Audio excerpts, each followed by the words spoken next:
morning, patriots of Europe. Freedom, sovereignty, and the identity of our nations are the pillars that unite us all today here. We're going to start a day that is going to set the pace of our continent. Be welcome to the Patriots Madrid Summit.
Sorpresivamente o no, ha sido precisamente en ciertas élites que se acomodan, que se adaptan, que se entregan. Yo no le ofrecí prebendas fáciles a los venezolanos. Los llamé a la lucha por la dignidad, por la libertad y por la familia. Les pedí coraje, disciplina y convicción. Y todo un país respondió. Nuestra fuerza no está en las armas de fuego, que desde luego no las tenemos. Está en la inmensa organización social, en la inteligencia y sí, en el amor. Porque no hay fuerza más poderosa que una madre decidida a traer a sus hijos de vuelta a casa. Esta fuerza basada en el amor es poderosa y los criminales jamás lo entenderán. Por eso los sorprendimos a lo largo de este camino una y otra vez y por eso no entienden lo que viene. Venezuela es hoy la mayor amenaza que enfrenta Occidente en nuestro continente. Es el hub del crimen organizado y el asentamiento seguro de los enemigos de la democracia del mundo. Nicolás Maduro es el jefe del Tren de Aragua y de otras redes criminales patrocinadas desde Venezuela. Maduro ha promovido intencionalmente la migración como un mecanismo de debilitar nuestra sociedad y nuestras familias y desestabilización hemisférica. Pero hoy lo que hemos logrado es extraordinario. El régimen está aislado internacionalmente, abandonado dentro del país y fracturado en su seno. Solo le queda la represión y los flujos sangrientos de sus negocios criminales. Y esto tenemos que quebrarlo. Y para eso los necesitamos a ustedes. Los venezolanos hemos hecho lo que nos toca y lo seguiremos haciendo. Venezuela es nuestra responsabilidad, pero como ustedes lo saben, se trata de una guerra global y ustedes son nuestros aliados. Por ello es imperativo que las naciones democráticas del mundo nos acompañen con todos sus esfuerzos, con todas las ideas, con todas las acciones para lograr la transición ordenada en Venezuela, de acuerdo al mandato que nos dimos los venezolanos el 28 de julio. Por eso quiero agradecer una vez más el trabajo del Grupo Patriotas por Europa en el Parlamento Europeo, que ha estado siempre al frente de la lucha por la libertad del pueblo venezolano. Patriotas ha promovido firmemente el desconocimiento de los resultados fraudulentos del régimen y el reconocimiento internacional de Edmundo González Urrutia como lo que es nuestro presidente electo y legítimo de Venezuela. También han denunciado la violación de los derechos humanos y exigido la libertad de los presos políticos. Quiero transmitirles un mensaje de confianza, de convicción. Nosotros vamos a sacar a este régimen del poder. Los venezolanos ya decidimos y avanzamos en esa dirección. Venezuela será un país libre, próspero, seguro y soberano. Esto es hasta el final. Después del mensaje. After the message of courageous Marina Cortina Machado, we give the floor to a leader that has defended sovereignty and national identity in his country, Foreign Minister of Finance and firm defender of traditional values. We welcome Martin Elm, leader of the Popular Conservative Party of Estonia.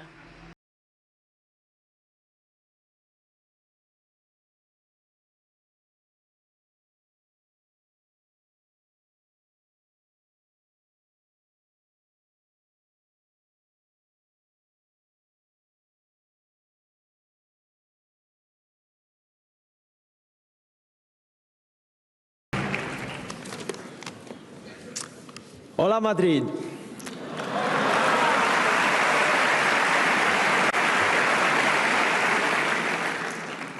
Do you want to make Spain great again?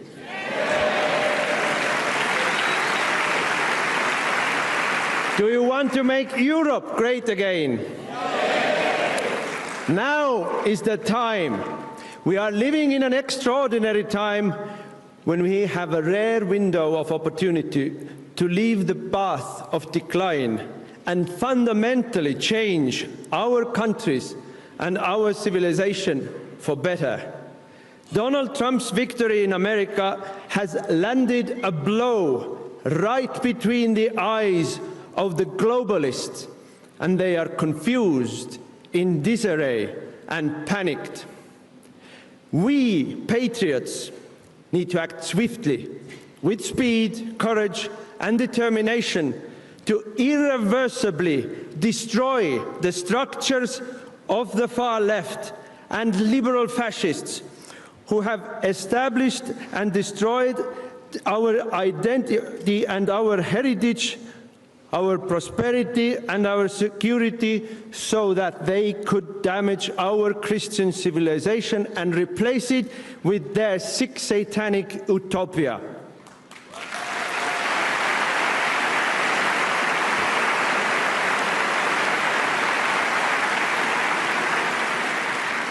Let's beat back the creeps who want to turn our children into trans freaks.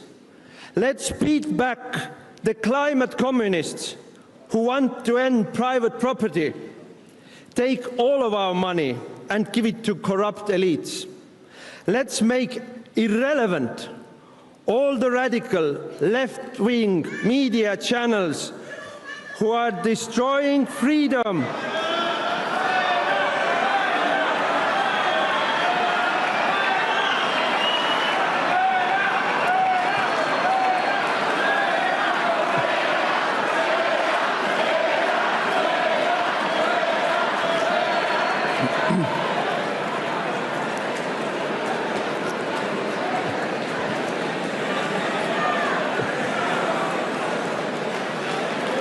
No.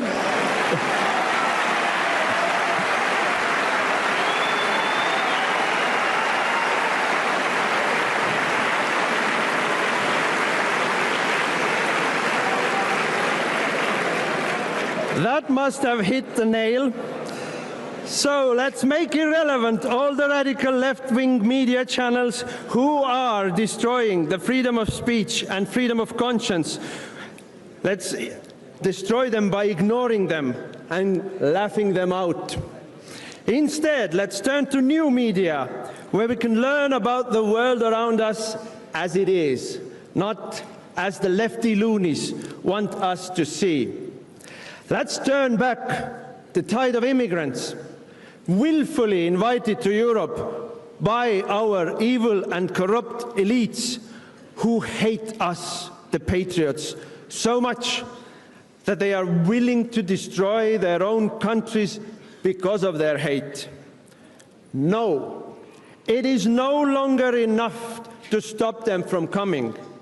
We must start sending them back where they came from.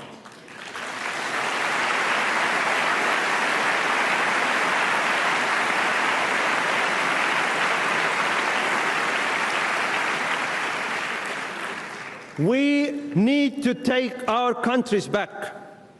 We need to bring normality back. And for Europe to be great again, we need to have a new Reconquista. Let's go!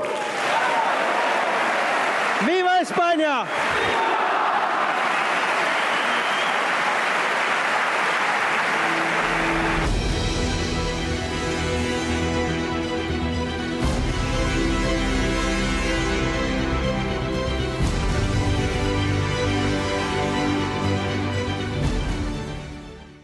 De Grecia, una voz joven y vibrante que... From Greece, a vibrant young voice that defends culture, European values, and dares to say the truth. With you, Aphrodite Laridopoulos, leader.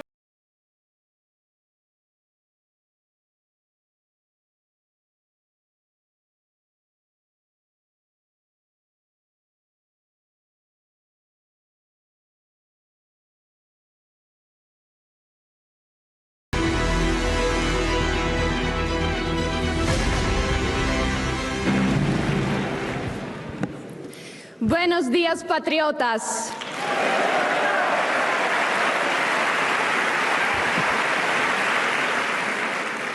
Dear President, dear Santiago, thank you for your hospitality and thank you for organizing this remarkable event. Thank you.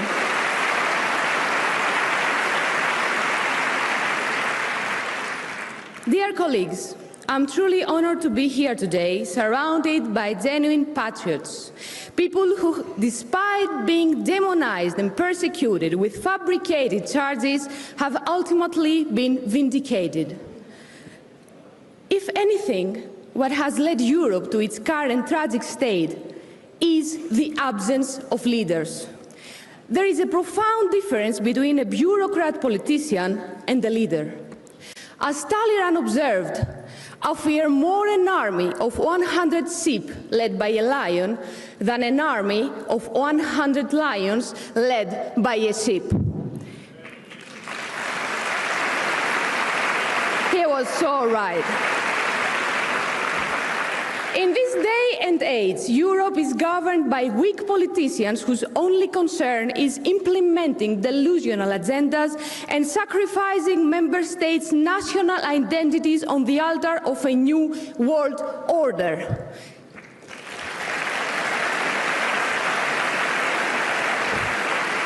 Consider their legacy. Where do I really begin? What they leave behind is, to begin with, an obsession with green transition that has led to crushing energy bills. Furthermore, excessive taxation that strangles businesses and drives the middle class into poverty. Moreover, a woke agenda threatening our traditional values and being imposed on young children.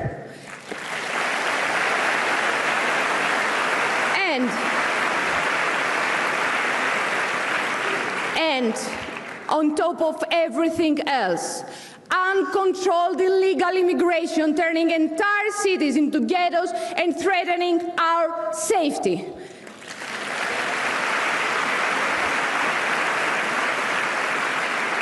These criminal mistakes constitute their legacy, but every action causes a reaction, and reason will definitely prevail. It's only a matter of time. Donald Trump's re-election heralds a new golden age, but also the Western world's final opportunity. Those who mocked us and accused us of Trumpism now try to hide, but we won't let them forget the damage they have done on our Europe. They will be held accountable for the destruction they have brought. We need a Europe that will defend its borders by any means necessary.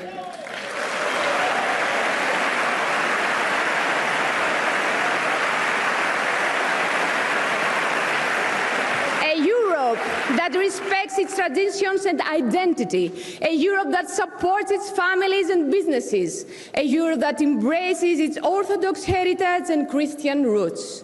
And we will achieve this with the support of you, of people who thirst for change and a return to the values and ideals with which we have been brought up.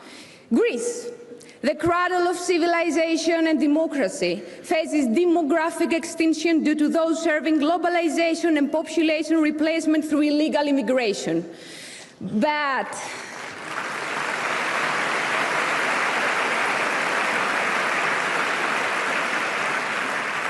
the message from the Greek people grows stronger every day, and it is very, very clear. We demand change.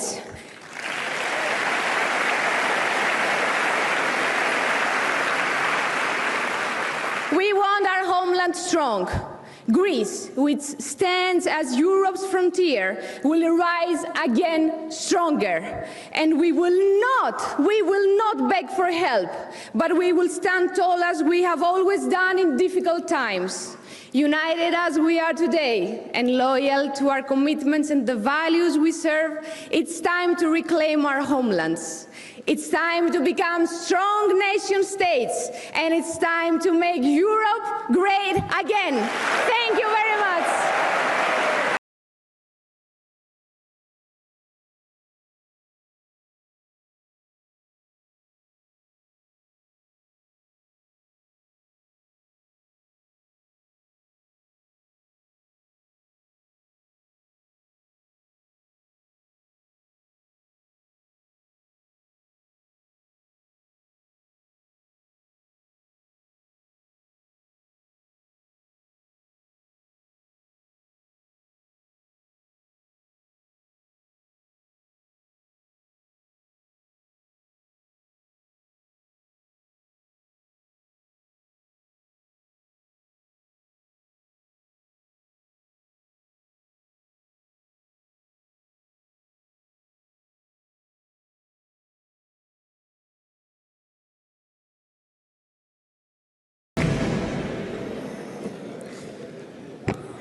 Ladies and gentlemen, hola, viva España!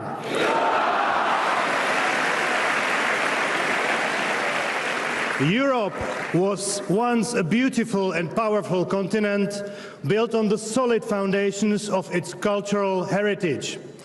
Today, however, it is in decline. The mainstream of European politics has been taken over by a self-destructing left-wing progressive agenda. Instead of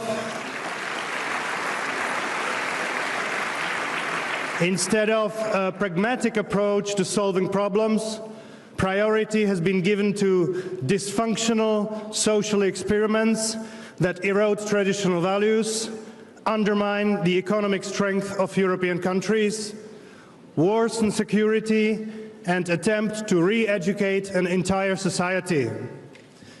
Instead of creating the conditions for the growth of European industry, our institutions are fanatically focused on a green transition that is being promoted without any regard to economic reality.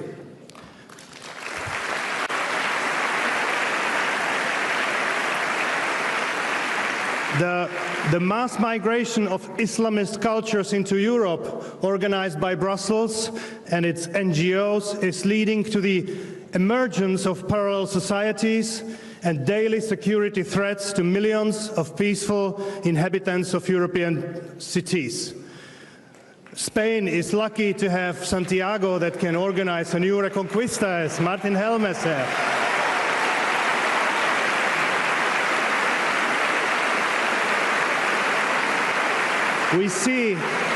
We see that any criticism of the official line is silenced on the pretext of fighting the hate speech. The democracy is suppressed with tools such as cordon sanitaire, which allows European elites to pretend that the real problems do not exist. Ladies and gentlemen, I was born in the communist Czechoslovakia in the late 1970s, and there are still many people in our country who lived through the totalitarian regime. Therefore, we are still a bit oversensitive to the political constructs that can rapidly lead to the loss of freedom for the whole society. And we see that, unfortunately, some people in the West, in the today's West, often even naively agree with such a trend, which is in fact the essence of the European Union today. It is very dangerous, and it must be changed. We can compare how similar the phrases of the communist apparatchiks then and the Brussels apparatchiks now sound.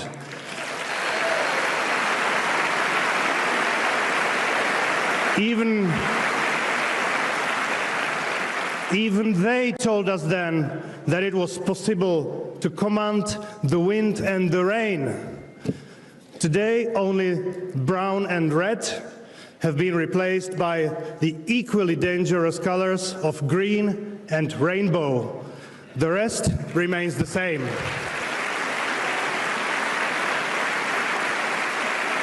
Dear friends, since the President Trump's inauguration 3 weeks ago in Washington, D.C., the whole Western world has been gripped by a new winning dynamic.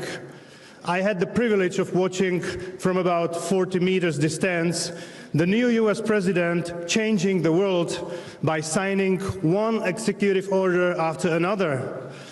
But it is not just about the US. Europe also needs a return to realistic policies based on common sense, free market, the strength of nation states, and economic prosperity.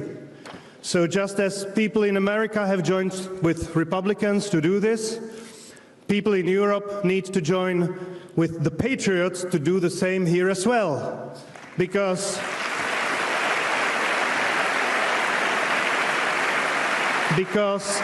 no socialists, no liberals, no progressives, but only patriots can make Europe great again. Thank you.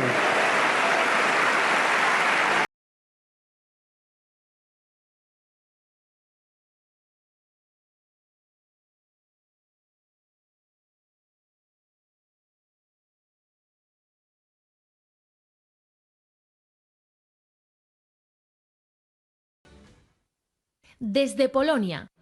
From Poland, a great patriot and champion of traditional European values, leader of the conservative movement, who's firm in the fight for national sovereignty, identity, and the protection of family against the threats of globalism.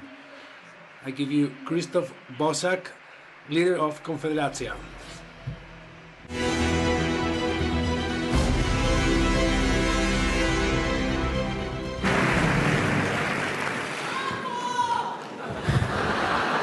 Buenos días, españoles.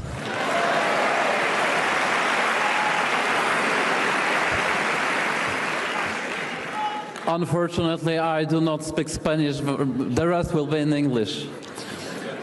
Dear Mr. President Santiago, Mr. Prime Minister, Madam President, dear colleagues, excellencies, and dear Spanish people, 20 years ago,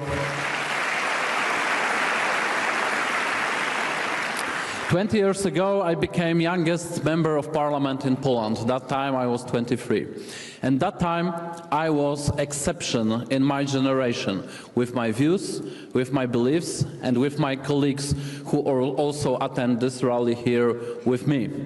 Today, I'm a leader of the political party which is #1 among young voters in Poland.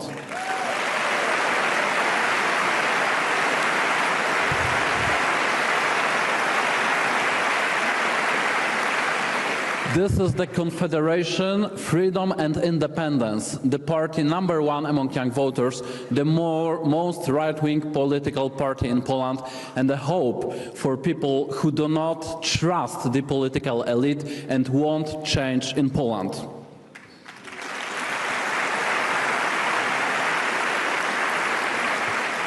My experience and Polish experience shows that everything in politics is possible when we work hard and when we have the hope in our heart. Now we have this great alliance of patriots for Europe. It gives us hope. It gives us a chance to defend our values. We will defend our freedom and independence not only in Poland, not only in Spain, but in all European countries.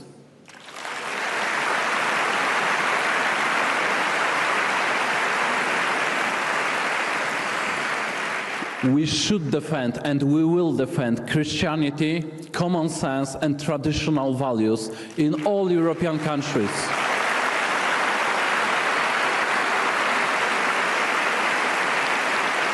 We will defend the traditional and normal family, mother, father and many children.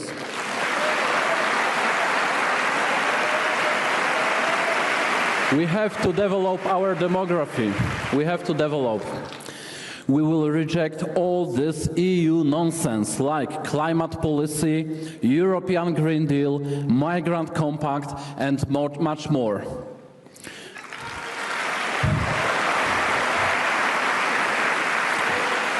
And of course, we have to and we will develop our economies and secure our prosperity, our property and our economic freedom, which is the pillar of any freedom.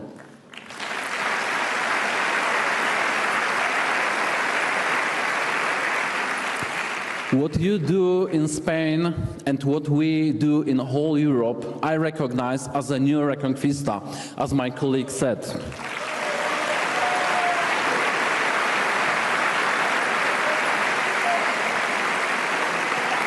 This is the Reconquista of brave men, of common sense, of faith, of good work, who defend the basic interest and basic rights of European people. We will defend it. We will make the Europe great again. Viva España! Viva Polonia! God bless you! Dios la bendiga. Gracias.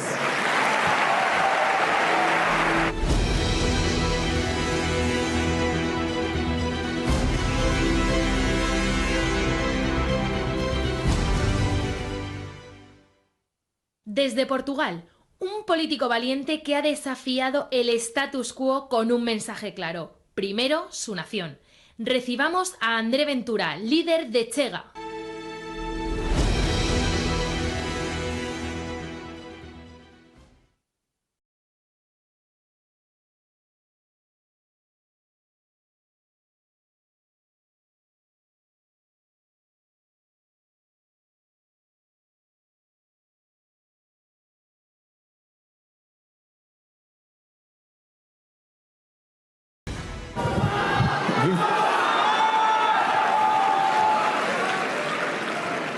Ya he visto que están muchos.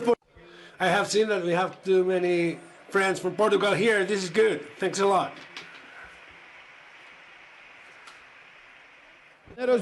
Ya he dicho hasta. Well, I've told Santiago I'll be speaking Spanish.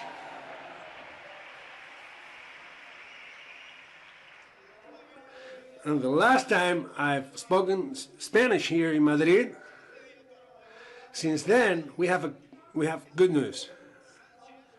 is that Sanchez is closer to going to jail with all his corrupt government, much closer to going to jail.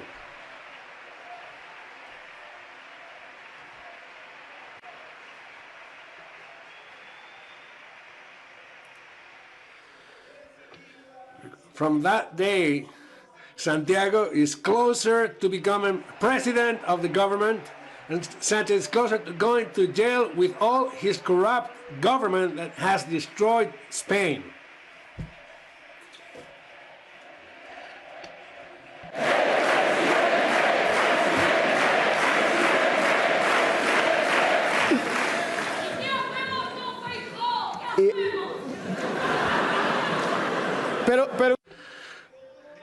But Feijóo is the same as Pedro Sánchez. Feijóo es lo mismo que Sánchez. Colleagues, everything has changed a lot over the last weeks. Santiago, we've been to Washington to see the inauguration ceremony of Donald Trump, and it was good to hear there are only two genders, men and women. That's it. That we only have two genders, men and women, and that men should not be playing female sports and women should not be playing men sports. And we have heard that. And it's good to hear that here today. As we have to say this many times, we are Europeans, but Brussels does not rule in Madrid, nor in Lisbon, nor in Paris, nor in Rome, nor in Budapest, nor in Athens, nor in Amsterdam. They don't rule, and they won't rule. They say we are populists, and always on these media that they are the parasites of the regime where we live from the last 50 years. And they say we are populists because we want to finish off a case that has made us poor for 50 years. Everything has been given to them and to their families, and they have made their countries, in our countries, their friends, their companies, they have made them great again.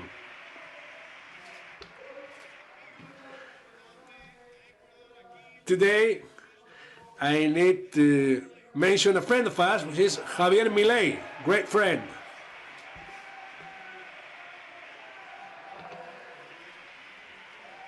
Javier Milei.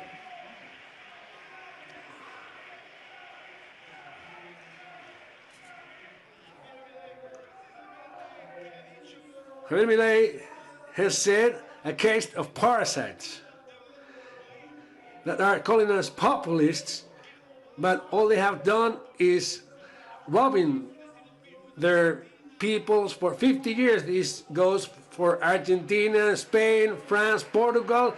So thanks, Javier Milei, for changing Argentina as we know it.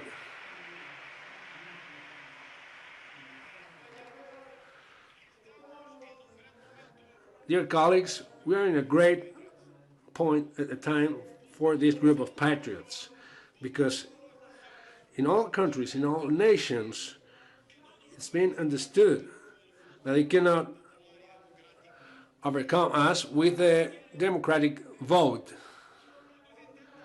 So they want to arrest us or kill us, as they have tried with Donald Trump. Or they tried to make us go quiet. Patriotas nunca tienen medo de liberales, ni de socialistas, ni de globalistas, ni de comunistas.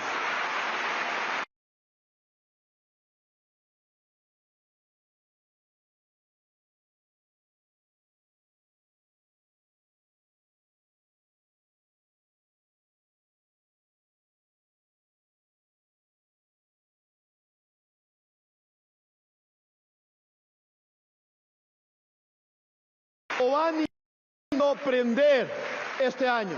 Mateo, un gran saludo de todos los patriotas de Europa. Un gran saludo de todos los patriotas de Europa.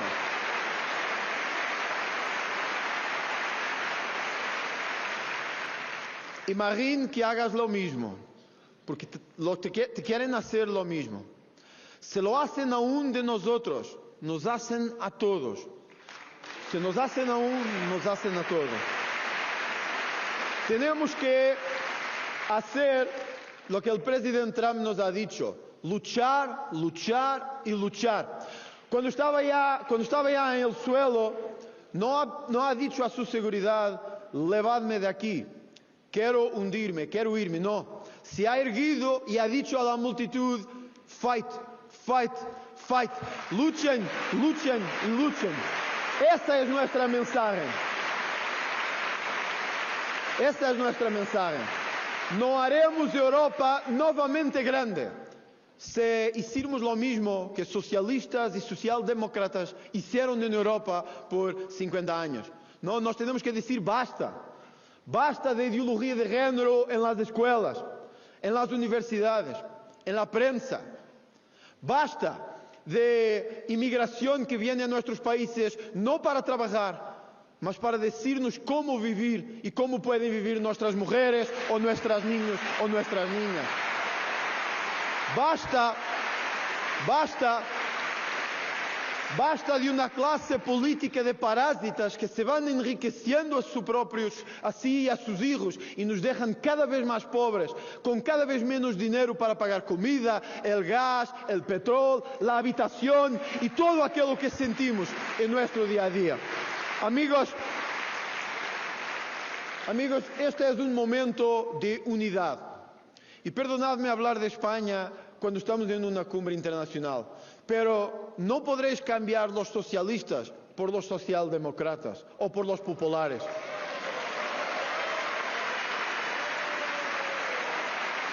Son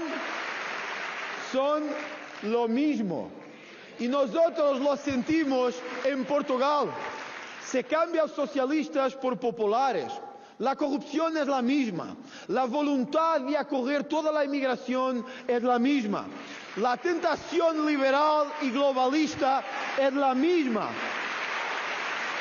Son la misma cosa. Por eso, yo no os voy a decir cómo vivir. Pero cambiar de Sánchez por Feijóo es un error tremendo que España va a pagar caro aquí en su país.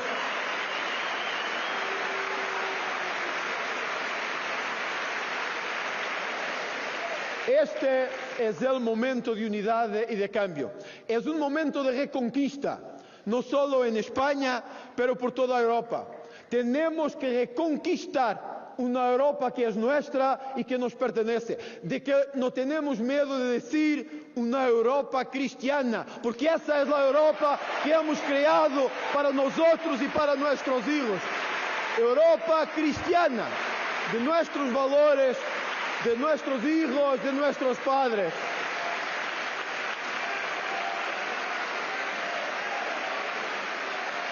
Y con esa Europa cristiana mostraremos al mundo entero que ahí sí somos grandes nuevamente, porque no nos avergüenzamos de nuestros propios valores, de nuestra fundación, de nuestros padres y de nuestros abuelos. Amigos, viva Portugal, viva España, viva Europa y viva la libertad.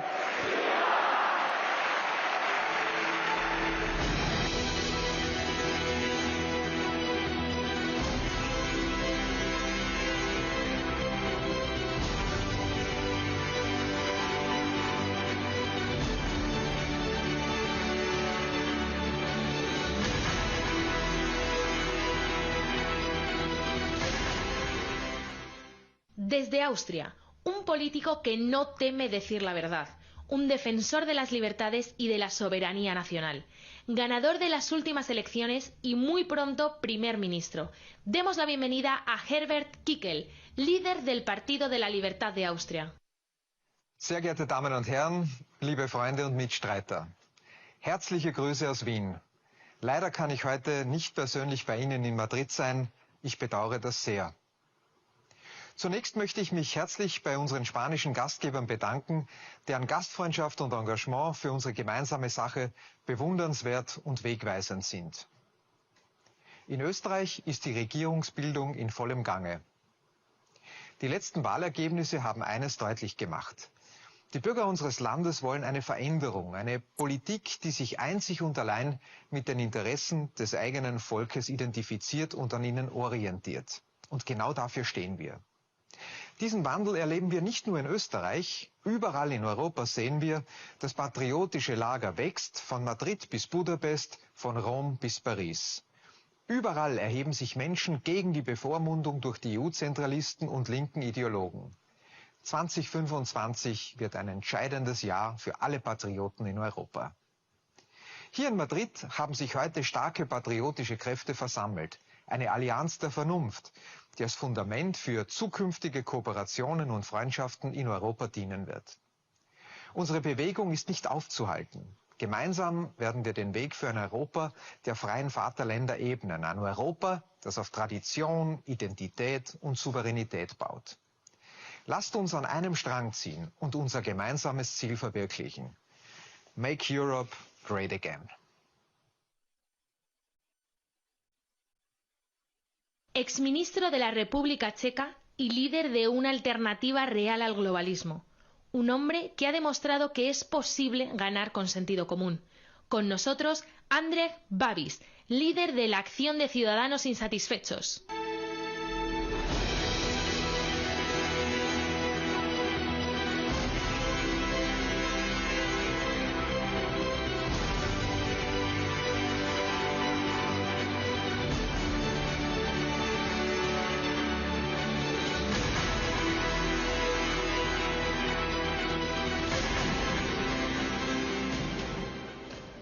Buenos días.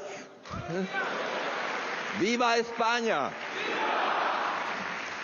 Ladies and gentlemen, patriots for Europe. We gather here today, 8 months after the founding of the Patriots for Europe, not as an isolated movement, but as a new voice of European people. When Viktor Orbán, Herbert Kickl, and I announced this group, the establishment in Brussels and the mainstream media tried to isolate us. They ignore us. They cast us as radicals. They attempted to lock us away in political quarantine. They called cordon sanitaire. Yet despite their efforts, we are growing stronger. Herbert Kickl is set to become the Chancellor of Austria. Viktor Orbán is President Trump's important ally in Europe. And Jordan Bardella and, of course, Marine Le Pen is the dominant force in France, Rassemblement National. The tide is turning. And is it not difficult to see why? The mainstream parties have betrayed their voters, their nations, and the very ideals of the European project. The Patriots for Europe were founded on 3 core principles: defending the sovereignty of European nation-states, stopping illegal migration, and overturning the Green Deal. For this, we were labeled extremists. But let me ask you, who are the real extremists? It is those who believe that nations, not unelected bureaucrats in Brussels, should decide their own future. Those of us who believe that borders matter, that we must secure our external frontiers, enforce our laws, and repatriate those who have no rights to be here.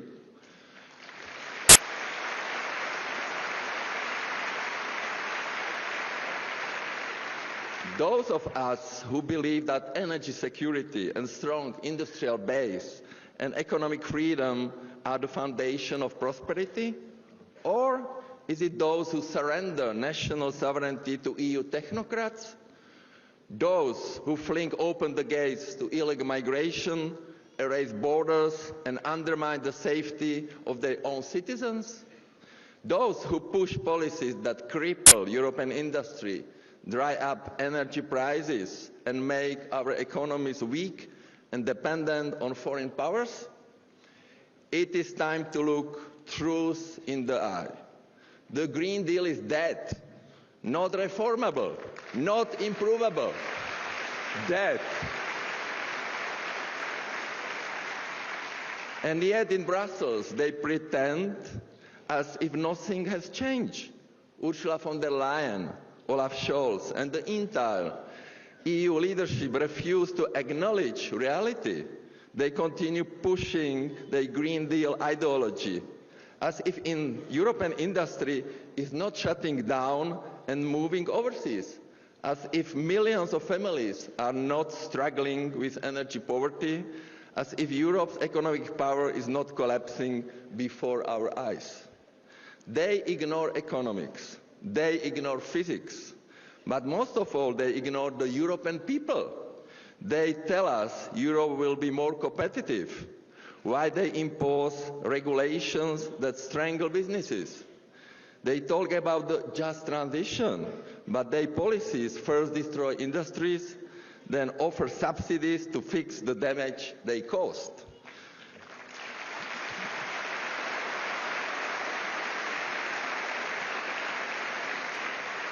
This reminds me of what Ronald Reagan once said. Government views of the economy could be summed up in a few short phrases. If it moves, tax it. If it keeps moving, regulate it. And if it stops moving, subsidize it. And this is a Brussels model. They create an energy crisis with then insane policies, then introduce subsidies to fix the disaster they caused. They make cars unaffordable, then propose subsidies for transport poverty. They suffocate businesses with regulation, then promise aid to the very industries they are killing. This is not the leadership, this is lunacy. The United States has already started an avalanche, and if Europe doesn't wake up, this avalanche buries us. President Donald Trump has restored sanity to America's energy policy, just as he has restored it in so many other fields, from immigration to economic policy. When it comes to energy, he understands what every rational person knows. You cannot subsidize your way to prosperity. Cheap, reliable energy is the foundation of economic growth. That is why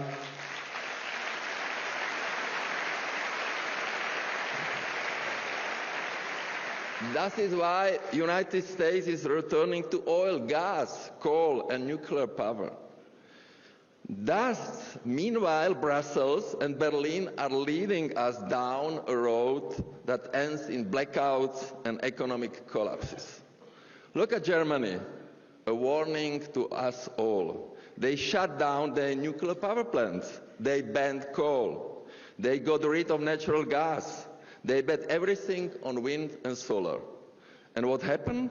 During winter, when there is no sun and no wind, the entire system collapses. Now they are relying on dirty oil and coal plants and importing insanely expensive electricity just to keep the lights on. And now, in a perfect display of green fanatism, we are witnessing the next stage of this absurdity. Electricity destroyers. In the Czech Republic, investors are constructing these devices whose sole purpose is to waste excess electricity generated by renewables when supply exceeds demand, converting electricity into useless heat and dumping it in the atmosphere. This is a conclusion of Green Deal. We are being forced to subsidize energy production that we cannot even use. We are wasting perfectly good electricity while paying more for it than ever before, and also adding to global emissions.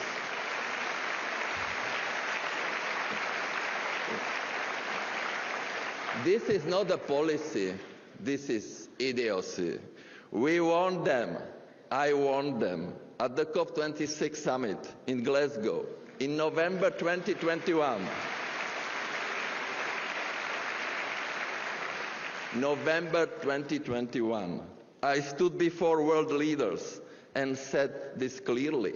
I warned them that the Green Deal would become a European green suicide. Here are my words. The Green Deal could come at huge social, economic, political and geopolitical cost. Costs that could create enormous tensions in society and between allies, open doors to radicals and threaten our democracy.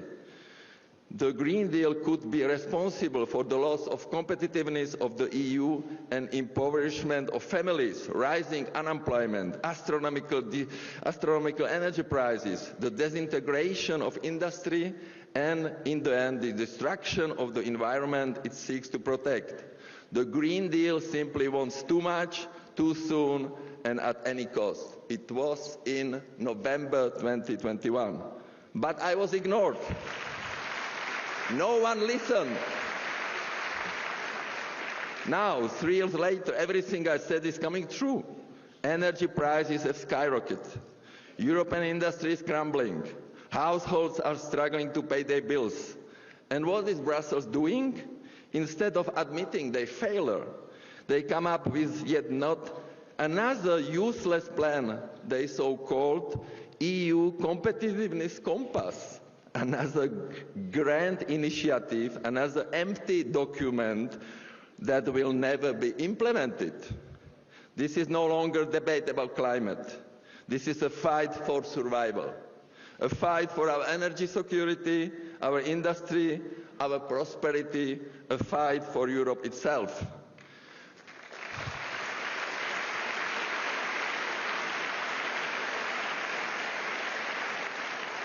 This is the only way forward.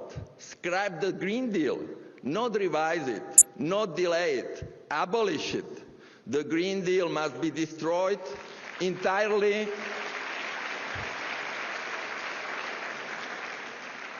The Green Deal must be destroyed entirely, permanently, and without compromise.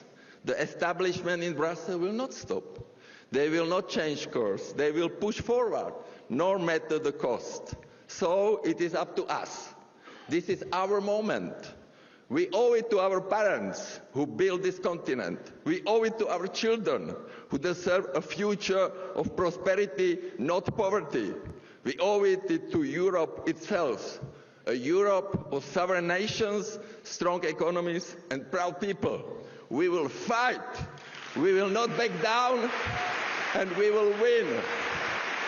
We will win. Thank you.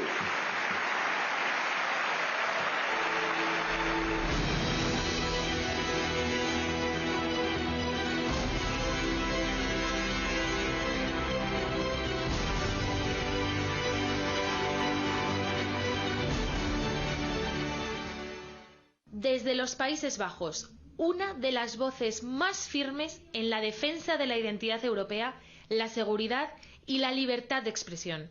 Recibamos a Geert Wilders, líder del Partido por la Libertad.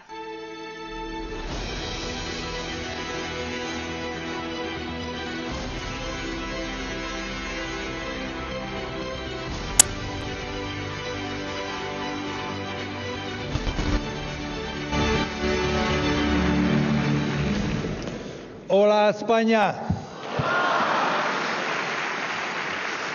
Queridos amigos de VOX.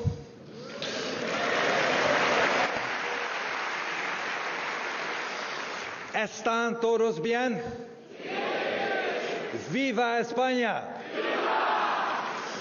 My friends, it's an enormous honor to stand here before you today in beautiful Madrid with so many of you. We gather here today not only as individuals, but as a powerful force united by a shared vision of optimism for the future. And there is no doubt about it. Amigos, somos el futuro.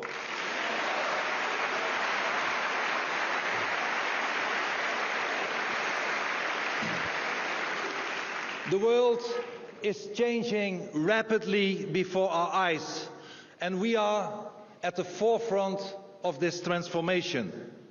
And as President Trump ushers a golden age for America, we must ask ourselves, are we ready to do the same in Europe? And the answer, as you just said, indeed, is yes. We will make Europe great again, because we are victors. We are victors because we are winning the elections and our people are demanding change. Look what already has happened in Europe. In Hungary, the land of my friend Viktor Orbán. In Austria, where Mr. Kikel, that we just witnessed, hopefully enters the Austrian government. In France, where Marine Le Pen hopefully will be the next president of France.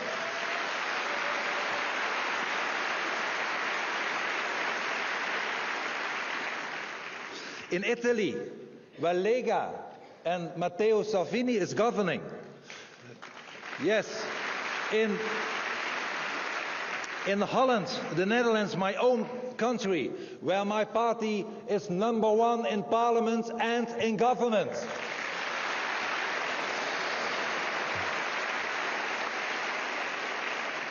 And before long, other nations will follow. Spain will follow. You,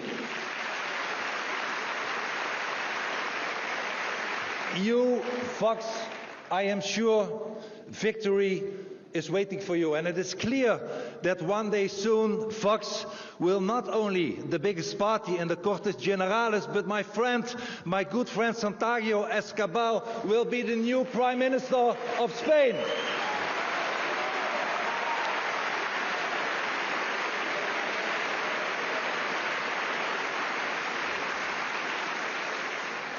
Viva Santiago! My friends, people have had enough of illegal immigration. And I ask you, do you have enough of crime in Spain? Do you have enough of Islamic immigration in Spain?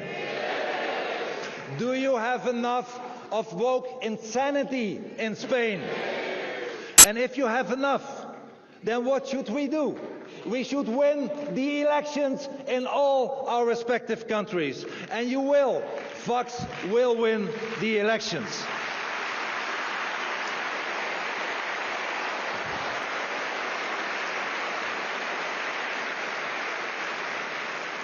And all of us in all our nations of Europe, we will fight for our values. We will fight for our families. We will fight for our countries. We refuse to bend our knee to the extremist agenda of the woke left. And we refuse to surrender to the guilt-tripping of the multiculturalist.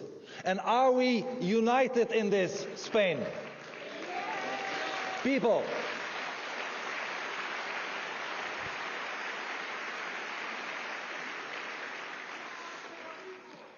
all over Europe want us to bring back sanity and moral clarity. And we will. They want us to defend hardworking citizens and protect the elderly and the vulnerable. And we will. And we will make the Netherlands, we will make Spain, we will make Europe great again.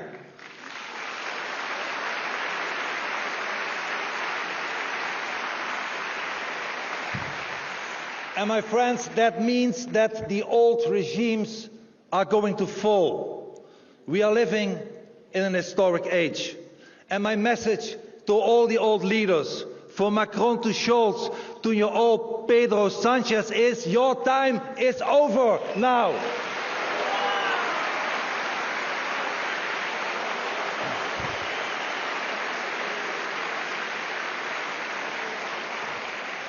They are history. Woke is over.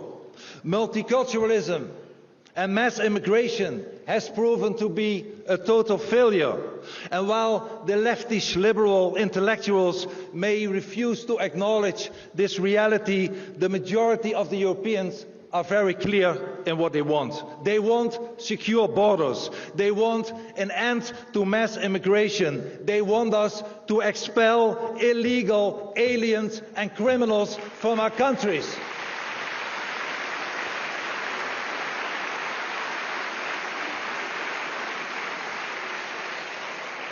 And my friends, it's exhilarating to witness President Trump's victory. He really brought a political earthquake to the world. And even though we might not agree on everything he does and says, he brings a message of hope after years of misery and corruption and deceit by the leftish liberal elites.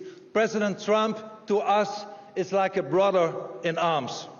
And let us not forget and take pride in what we, our parties and our nations did on the political battlefield. I began my political movement 20 years ago. VOX started, more than 12 years ago. Leaders like Viktor, Marine, Matteo are fighting for so many years already for the revival of common sense and freedom.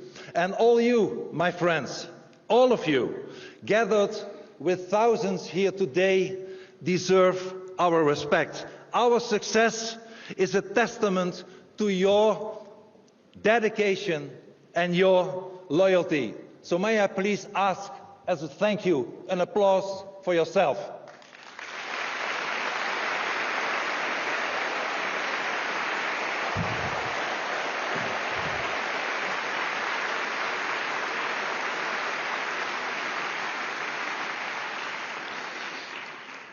Thanks to each one of you, we are now going to reap the fruits of our hard work. And you, my friends, you, the people who go and vote, are the real heroes in this room. Because I know that you have been harassed for your convictions, that you have been intimidated by the woke elites, that you have been ridiculed by the media, that even your children have suffered. But you remain strong. You did not give up.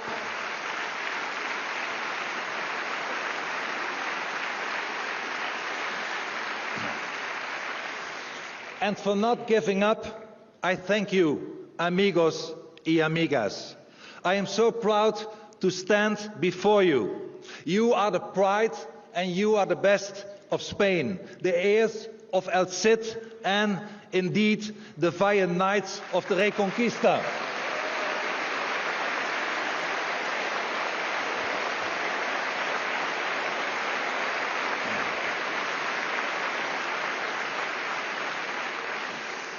And we in Europe, we will never forget.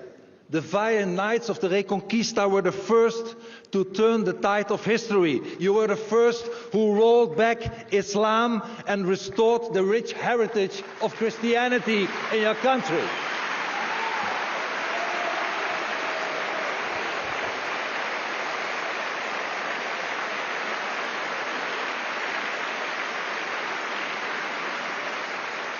And we will never forget it. And that's why most of us, all of us in Europe, are great admirers of Spain. Spanish courage, tenacity and persistence saved Western civilization. You were the first. Spain was the first who made his nation great again.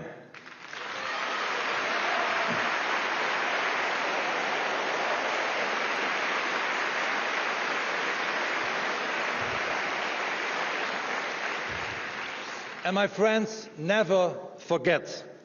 Winston Churchill once said, "Success is not final, but failure is not final either.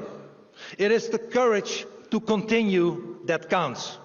And that courage to always continue is the courage of the Spanish people. So once again, thank you and viva España.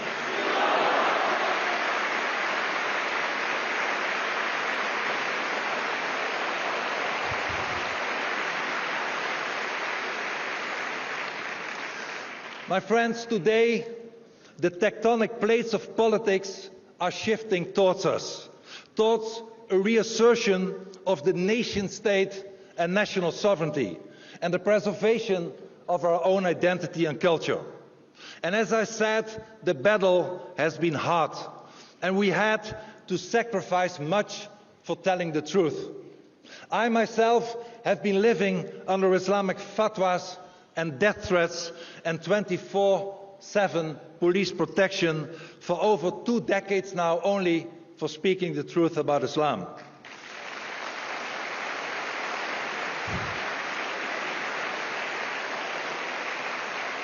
However, I do not complain.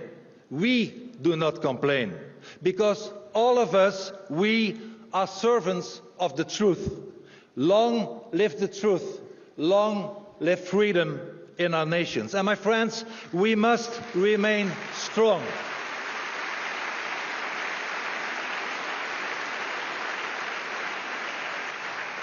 We must remain strong and alert to secure the cultural and physical survival of Europe. Spain must remain Spain. Holland must remain Holland. We are sovereign nations and not part of a European suitor state, and we are not Islamic nations either.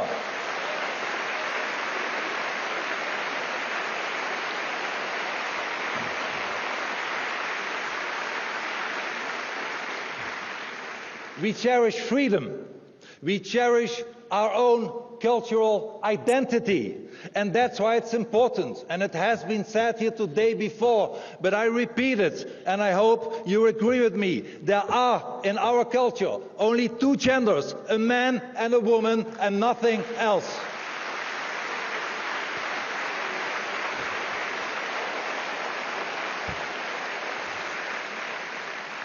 And we, my friends, every time again, when we meet and when we speak to one another or in our parliaments or to the press, we tell the world that we will never give in, because we are winners.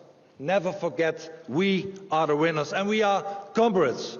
We are a band of brothers and sisters, and together we are the alliance of European patriots, united in love for our country and people. So I end by saying, long live the Netherlands, long live the free nations of Europe.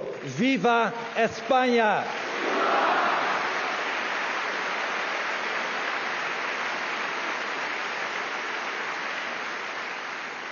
I'm sorry, but I didn't hear you. Viva España! Viva! We make Europe great again. Thank you so much.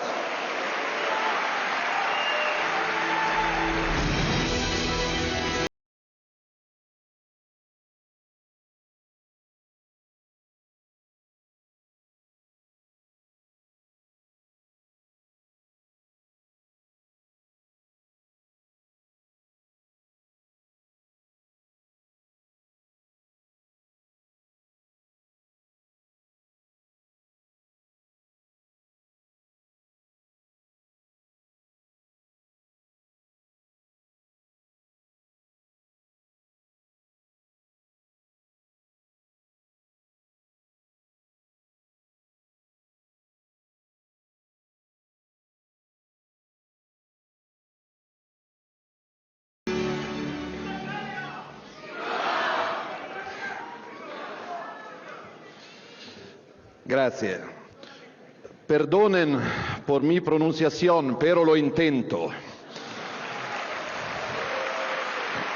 Quiero agradecer a todos por el apoyo durante el juicio, en el que fui imputado durante 3 años con la acusación de secuestro de personas, por haber bloqueado los desembarcos de inmigrantes clandestinos en Italia. Finalmente,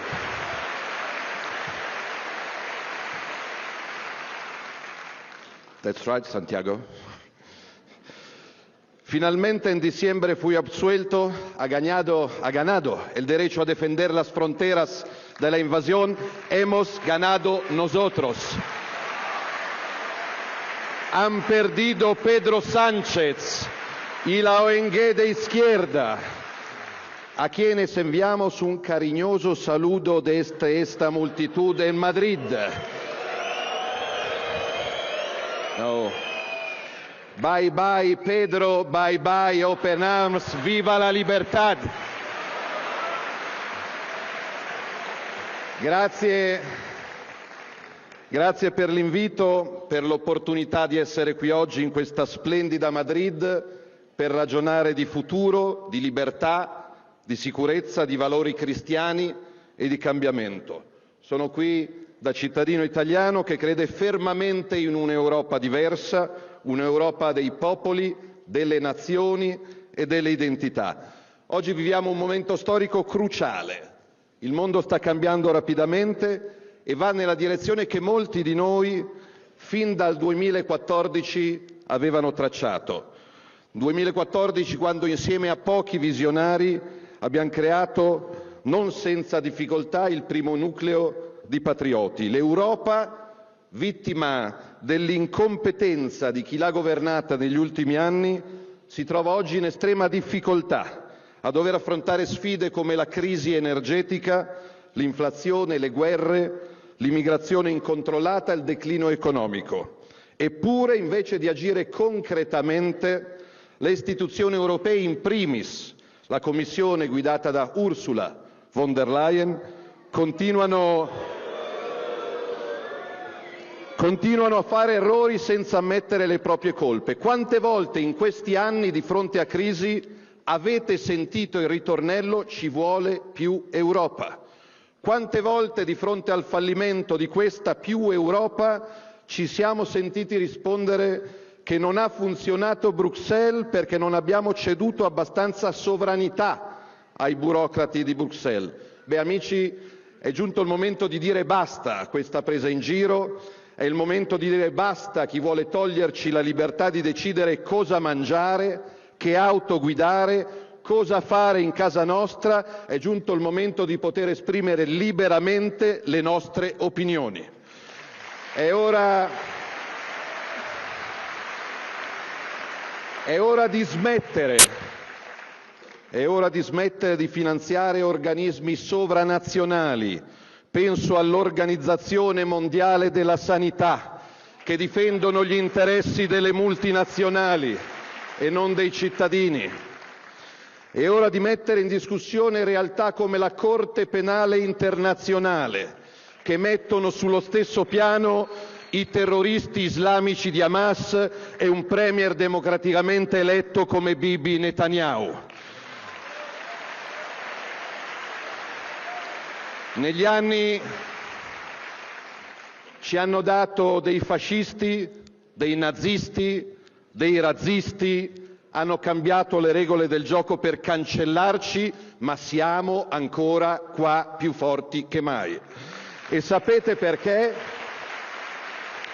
Perché non abbiamo mai mollato, perché siamo rimasti saldi nei nostri principi, saldi nelle nostre convinzioni, uniti di fronte a qualsiasi avversità. Avevamo ragione su tutto, hanno dovuto darci ragione su tutto, sull'immigrazione, sulla sicurezza, sulla libertà di parola, sul Green Deal, sulla propaganda woke. Siamo stati i primi e spesso gli unici a difesa dei cittadini. Pochi giorni fa abbiamo letto una lettera di Ursula von der Leyen e Christine Lagarde sul Financial Times. Hanno ammesso che le loro politiche hanno fallito, hanno riconosciuto che l'austerità, che il Green Deal ideologico, le scelte sbagliate sull'energia hanno creato danni enormi, ma poi con una faccia tosta incredibile si propongono come quelle che aggiusteranno le cose. Ma scusate, se avete sbagliato tutto, perché dovremmo fidarci ancora di voi? Se gli agricoltori in tutta Europa stanno soffrendo e sono scesi nelle piazze, la colpa non è dei dazi di Trump, che ancora non ci sono, ma dei divieti e delle tasse imposte da Bruxelles. Se migliaia di operai del settore dell'automobile in questi giorni stanno perdendo il posto di lavoro, la colpa non è dei dazi di Trump, che ancora non ci sono, ma del suicidio economico, industriale e ambientale imposto da Bruxelles con la messa al bando di auto a benzina e a diesel dal 2035. Noi patrioti dobbiamo fermare queste follie e salvare il lavoro europeo. Serve una rivoluzione democratica, serve il cambiamento. Noi patrioti siamo qui per questo, per proporre un nuovo modello di Europa, un patto tra nazioni libere, una comunità di Stati che decide insieme su poche cose importanti nel rispetto delle proprie sovranità. E questo cambiamento guarda oltreoceano agli Stati Uniti, dove Trump in pochi giorni ha dimostrato che questa rivoluzione del buonsenso è possibile. Con la politica dell'America First ha ridato voce a milioni di cittadini che si sentivano abbandonati dalle elite. Trump ha lanciato il cambiamento, sicurezza, difesa dei confini, primato nazionale, meno tasse, meno burocrazia, tutela del lavoro e del potere d'acquisto, e questi devono essere i capisaldi della nostra rivoluzione europea che qui oggi noi lanciamo. Dobbiamo mettere al centro i nostri cittadini, le nostre imprese e la nostra sovranità. Non è l'Unione Europea che legittima gli Stati, ma sono gli Stati che legittimano l'Unione Europea, che altrimenti non esisterebbe. L'Europa non è la gabbia che hanno costruito a Bruxelles. L'Europa è libertà. Il burqa non è Europa. Il gender non è Europa. Il terrore e la violenza islamica non sono Europa. Questo 2025 sarà un anno cruciale per il nostro futuro. Innanzitutto faccio gli auguri di buona fortuna e buon lavoro agli amici austriaci Herbert Kickl e Harald Wilinski, gli unici che possono guidare il popolo austriaco verso un futuro di prosperità e di vita sicura. Good luck, my friends. In febbraio poi la Germania andrà al voto e questa è un'opportunità storica per cambiare le cose.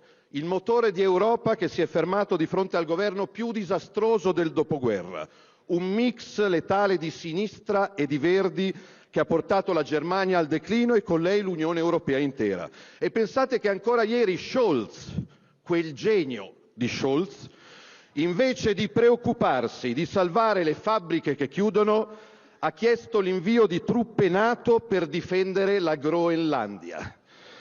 Io spero che gli elettori tedeschi con il voto del 23 febbraio lo accontentino e gli regalino un biglietto di sola andata per andare lui a difendere la Groenlandia.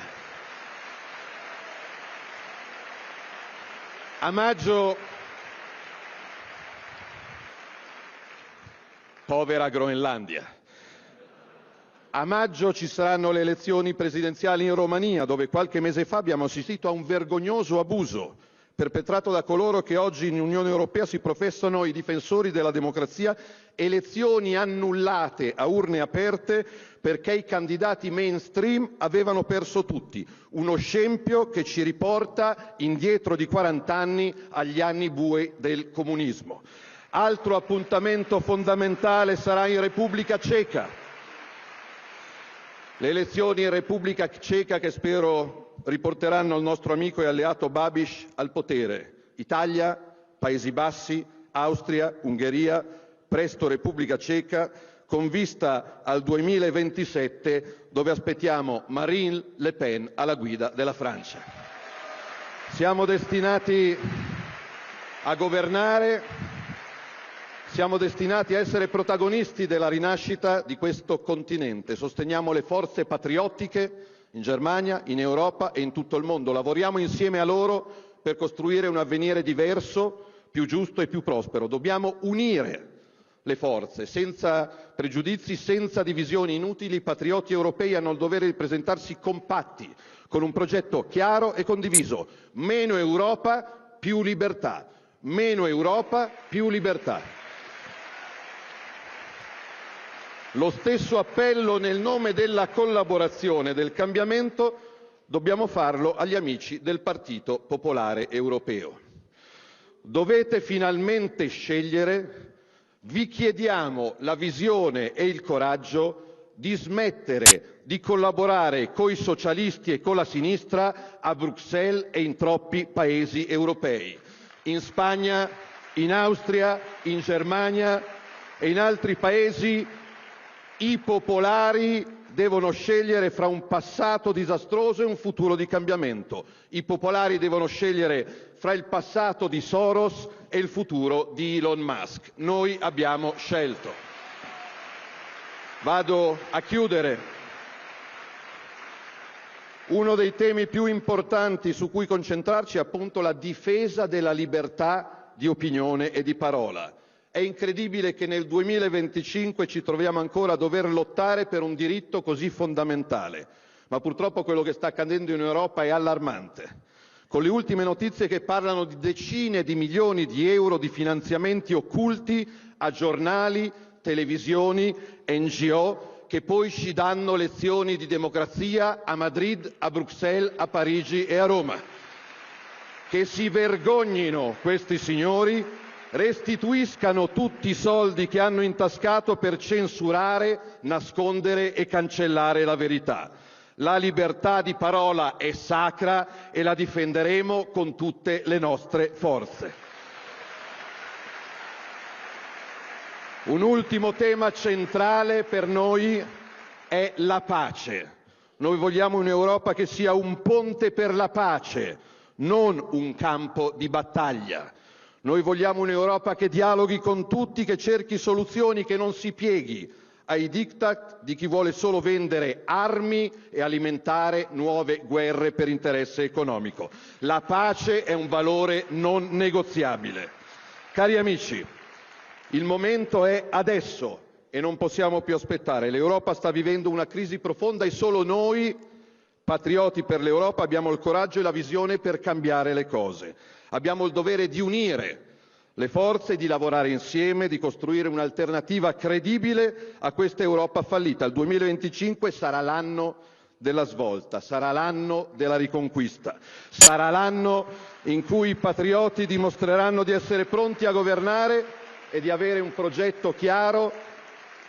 Sarà l'anno in cui riporteremo la sovranità agli Stati nazionali, in cui difenderemo la libertà di parola, in cui lotteremo per la pace, per un'Europa più giusta, in cui faremo l'Europa grande ancora. Noi, voi siete il cambiamento, non altri. Noi siamo il futuro e insieme vinceremo.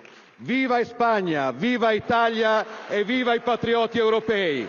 Grazie, grazie e ancora grazie a tutti.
Monsieur le Premier ministre, Messieurs les futurs Premiers ministres, Messieurs les Présidents, Messieurs les futurs Présidents, Mesdames et Messieurs, chers amis du groupe des Patriotes, chers Espagnols,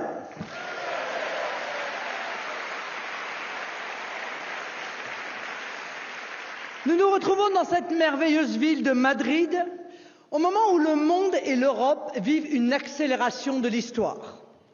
L'élection de Donald Trump ne peut s'analyser uniquement comme une simple alternance dans un pays démocratique, ni même seulement comme le sursaut patriotique d'une nation qui congédierait à juste titre les forces du déclin. Nous sommes en face d'un véritable basculement mondial. L'ouragan Trump déferle sur les États-Unis, trop longtemps engoncés dans un insupportable et stérilisant politiquement correct. Déjà, des liens se nouent naturellement ou obligatoirement avec l'administration Trump, que ce soit en Amérique du Sud, comme l'Argentine ou le Salvador, comme dans de nombreux pays du monde, et notamment dans les régions en conflit. Tout le monde comprend que quelque chose a changé. De son côté, l'Union européenne semble en état de sidération. Le nouveau mandat de Ursula von der Leyen peine à se mettre en place et nos députés constatent que les séances de vote relèvent davantage du registre des ONG que du travail législatif. Madame von der Leyen a quasiment disparu des écrans et le 20 janvier américain a eu sur les locataires du Berlaymont et dans les couloirs du Parlement européen un effet blast. Il est vrai que du côté de Bruxelles, tous les voyants sont au rouge. La politique énergétique est un fiasco et entraîne nos économies vers le fond.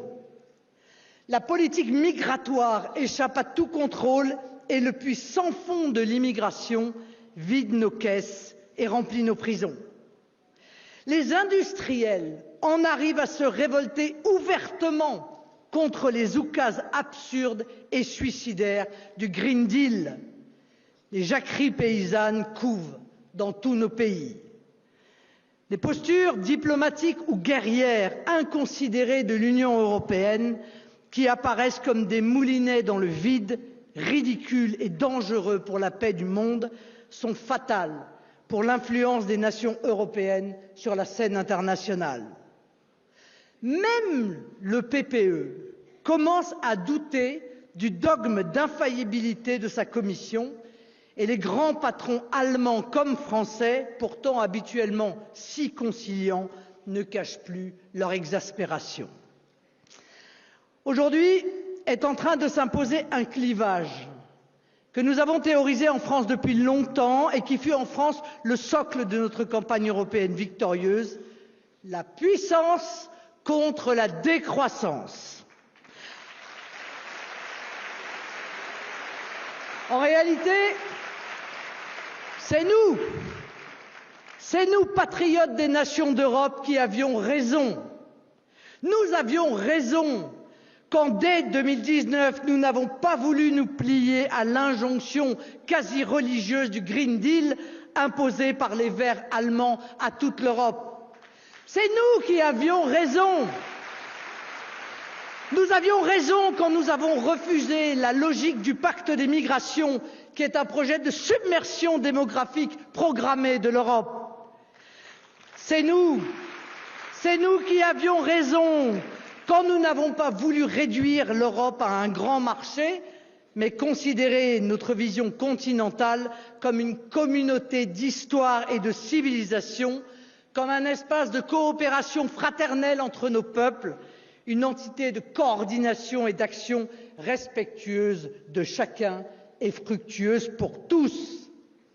C'est à nous qu'il revient d'être les porteurs de cet esprit européen, l'esprit des découvreurs et des créateurs, des ingénieurs et des inventeurs qui ont tant apporté au monde, quand l'Union européenne n'a comme rêve que de faire turbuler un marché, lorsqu'elle n'a comme valeur qu'un bricolage fait de moraline et de mauvais sentiments, comme méthode que des normes asséchantes, comme horizon que l'abaissement de ce que fut l'Europe.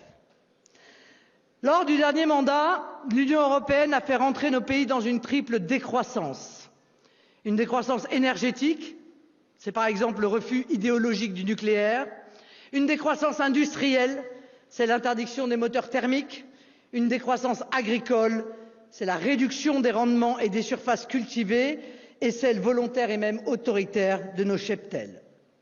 Et si cela ne suffisait pas, l'Union européenne, prétendument progressiste, a laissé l'Europe sur le bord de la route de toutes les grandes révolutions technologiques qui émergent au seuil de ce troisième millénaire. Le numérique, l'intelligence artificielle, la robotique, les énergies alternatives comme l'hydrogène ou les carburants de substitution. Alors qu'elle professait le mondialisme, elle ne s'est pas intéressée aux voies maritimes mondiales, pourtant essentielles à notre souveraineté d'approvisionnement, laissant la Chine dérouler son projet des routes de la soie. Aujourd'hui, Elle pousse au carburant vert dans l'aérien ou le maritime et en abandonne la maîtrise aux autres continents. En réalité, l'Union européenne ne fait pas de politique, elle fait de la morale. Elle n'a pas de vision d'avenir, elle n'a que des bons sentiments immédiats. Le rapport Draghi, comme la récente boussole de compétitivité, porte en eux d'ailleurs un aveu tardif et peu suivi des faits du décrochage de l'Europe du fait de l'Union européenne. Alors, qu'est-ce que MAGA? Make America Great Again. Sinon un appel à la puissance fondée sur les nations, sur chacune de nos nations. Ne nous y trompons pas, nous devons comprendre le message que nous lancent les États-Unis et en réalité le monde.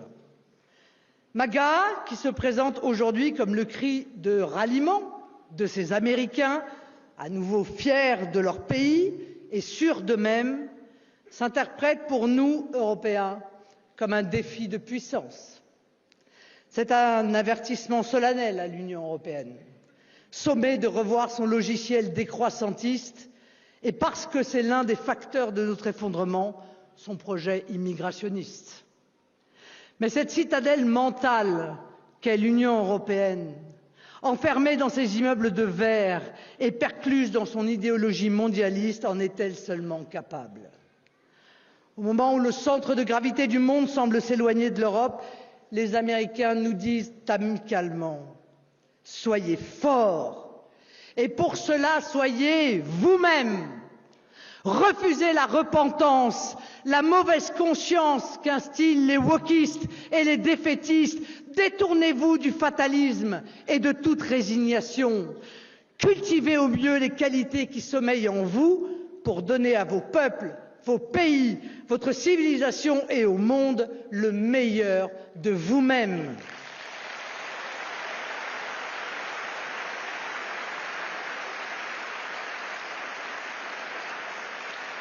Le résultat des élections américaines doit sonner le réveil du vieux continent qui est entré en léthargie et accompagner ce grand mouvement de régénération qui s'annonce. Il ne faut pas l'interpréter comme un appel à un alignement, mais comme une invitation à suivre ce mouvement de renaissance qui surgit dans de nombreux points de l'Occident, à commencer par les pays européens qui portent des gouvernements nationaux à leur tête.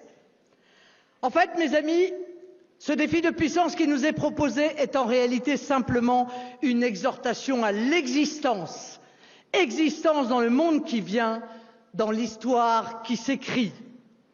Et dans ce contexte nouveau, nous, nationaux d'Europe, sommes les seuls à pouvoir parler à la nouvelle administration Trump. Avec les Américains, nous nous respectons mutuellement et surtout comme patriotes, nous comprenons qu'un dirigeant ait à cœur de défendre son peuple. Chacun dans nos pays et collectivement en Europe, nos partis nationaux y sont prêts. Le temps nous est compté dans ce millénaire qui déboule sur nous, qui voit partout dans le monde le réveil naturel des peuples du monde, des peuples inventifs et conquérants, des peuples qui croient en l'avenir et surtout en leur avenir, des peuples qui savent, souvent pour l'avoir subi, que l'histoire ne fait pas de cadeaux aux faibles.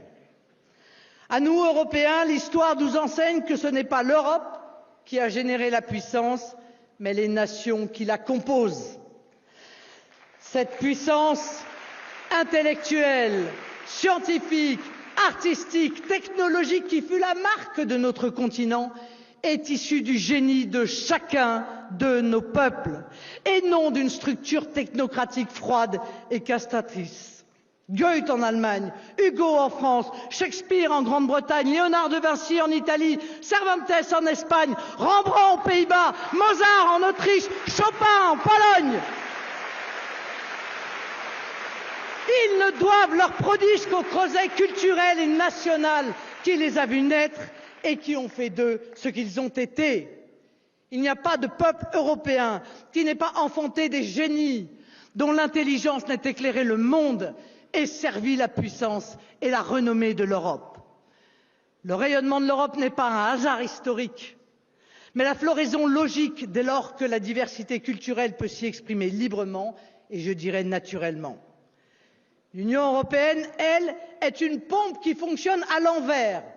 Elle ponctionne la souveraineté de nos États pour institutionnaliser l'impuissance. Elle décourage les forces créatrices de nos peuples pour imposer à tous une uniformisation stupide et surtout infertile. Elle érode l'esprit des bâtisseurs découragés par des logiques de limitation, d'interdiction et de déconstruction.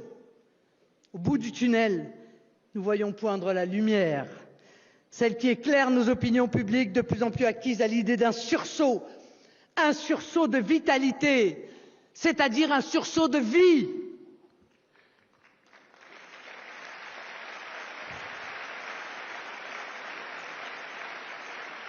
Chaque élection qui vient en Europe voit tomber les uns après les autres les dominos, comme si le jeu politique s'alignait dans un mouvement inexorable. Les astronomes qui s'efforcent de percevoir les réalités lointaines parlent d'alignement des planètes. C'est dire, mes amis, si notre responsabilité, chacun dans nos pays et collectivement au sein du groupe des patriotes, est immense. L'histoire ne se déroule plus, elle court, elle s'accélère. Et parce que nous sommes mus par l'amour de nos peuples et de nos pays, nous serons prêts à relever ce défi historique. Vive la France, vive l'Espagne, vive les nations, vive la vraie Europe, vive les patriotes pour l'Europe.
Buenos días, viva España.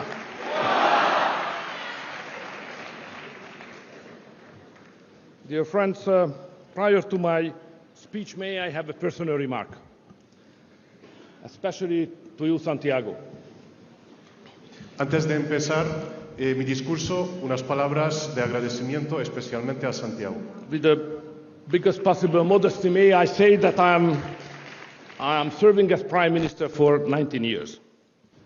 Ya soy presidente del gobierno más de una década. But what is even more important, I'm a record holder as leader of the opposition by 16 years. Pero es una cosa, pero también tengo el récord de ser líder de la oposición para 16 años. So it means that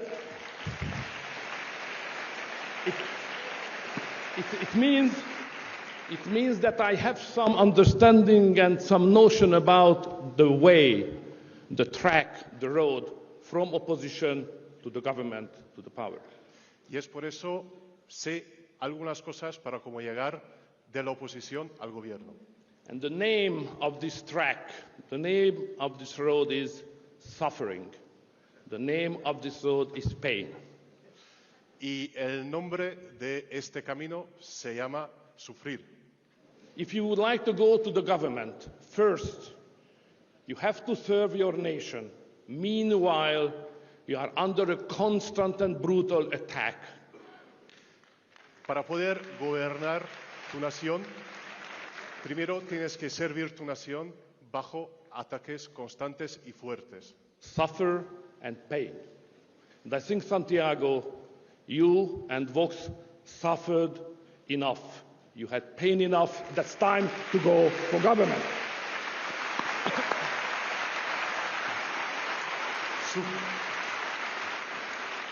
Sufrir, pero vosotros ya habéis sufrido suficiente, así que es tiempo para llegar al gobierno.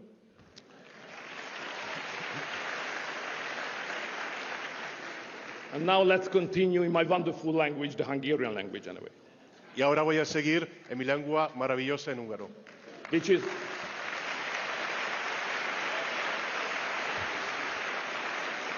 Which is in fact not a language but a secret code for us anyway, to defend our national identity. Eso también representa nuestra identidad nacional y es un código secreto.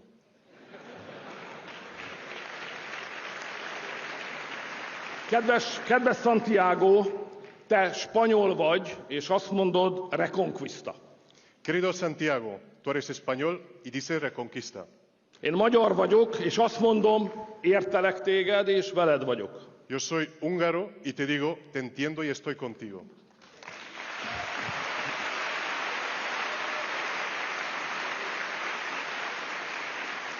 Az 1200-as években a magyar király lánya első Jakab aragóniai királyhoz ment feleségül.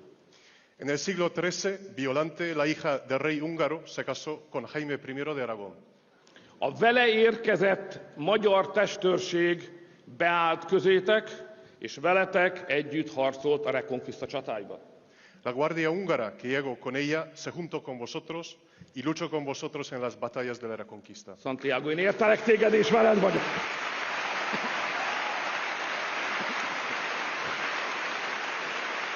Santiago, yo te entiendo y estoy contigo.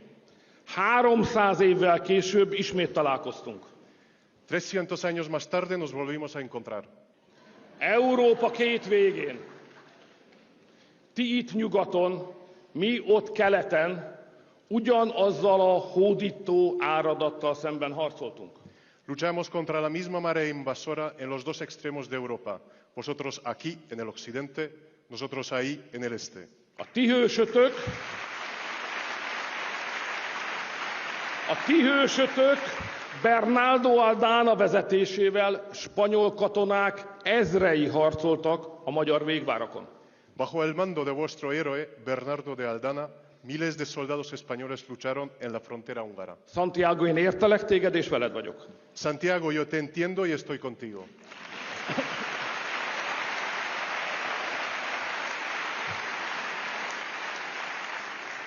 ...400 évvel később ismét találkoztunk.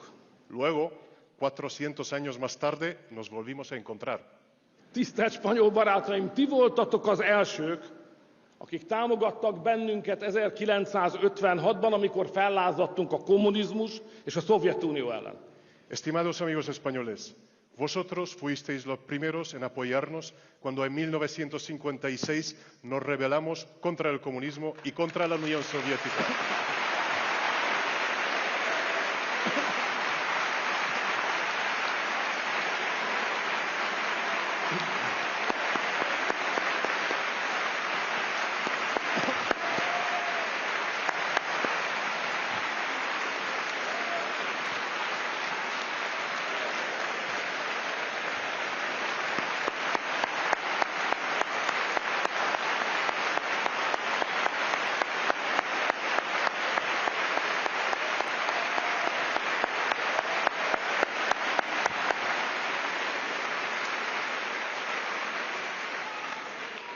Vagyis a spanyolok és a magyarok kipróbált fegyverbarátsága a miénk.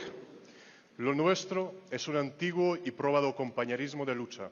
És ma 70 évvel később itt állok mellettetek Madridban.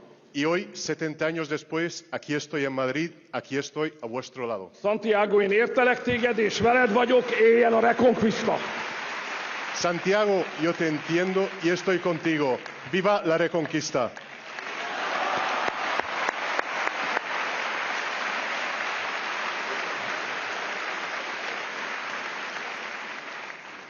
Vannak békésebb közös emlékeink is. Tenemos también recuerdos comunes más entrañables. Most idézek. Voy a citar.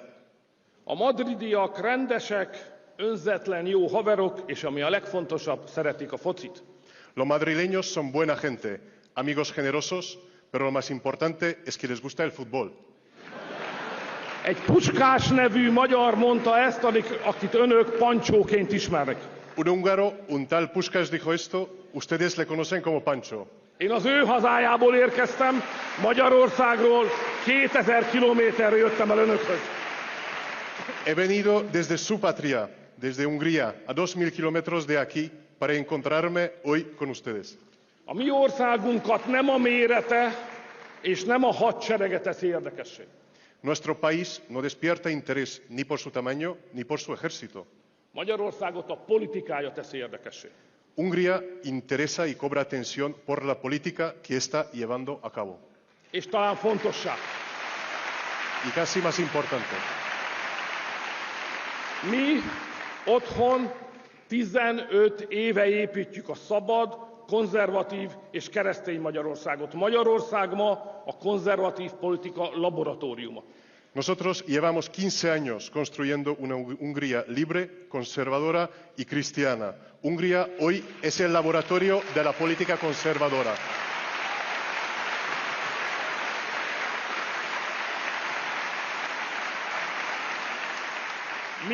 Mi vagyunk azok, akik megvédtük magunkat a migrációtól. Nos hemos defendido de la inmigración. Nálunk nem jut be egyetlen illegális migráns se Európába. Ningún inmigrante ilegal puede entrar a Europa a través de nosotros. Az engedély nélküli határátlépés bűncselekmény.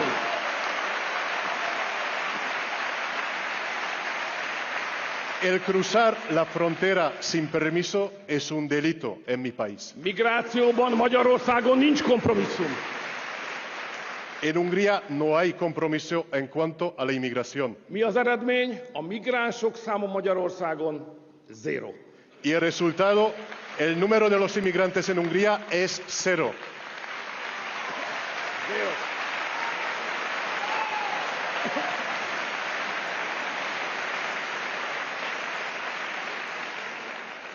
Mi a bevándorlók helyett a saját magyar családjainkat támogatjuk.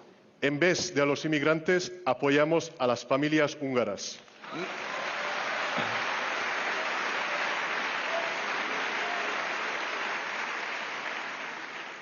Mi Magyarországon kitiltottuk a gender propagandát az iskolából. Nosotros prohibimos la propaganda de género en las escuelas. Az alkotmányba beleírtuk, minden állami szerv kötelessége védeni a keresztény kultúrát. Hemos introducido en la Constitución que todos los poderes del Estado tienen la obligación de defender la cultura cristiana.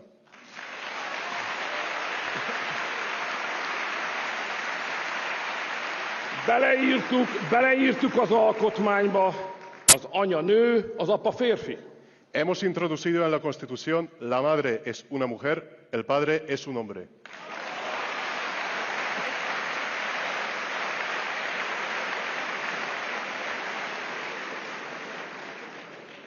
Korábban azt hittük, ezt mindenki tudja. Antes pensábamos que todo el mundo lo sabe esto.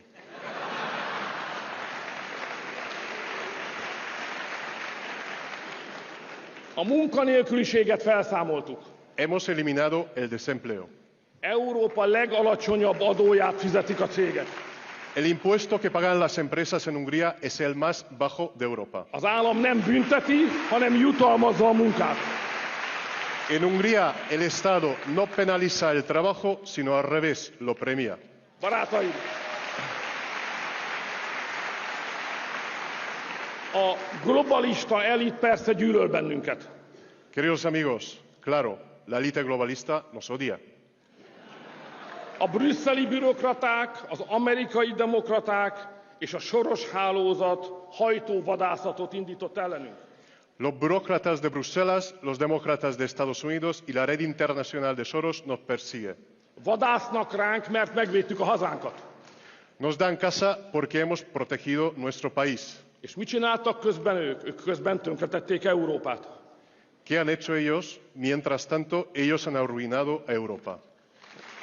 Brüsszel miatt az európai gazdaság elsüllyed. Por culpa de Bruselas, la economía europea se está hundiendo. Brüsszel miatt a pénzünket Ukrajnába küldik egy reménytelen háborúba.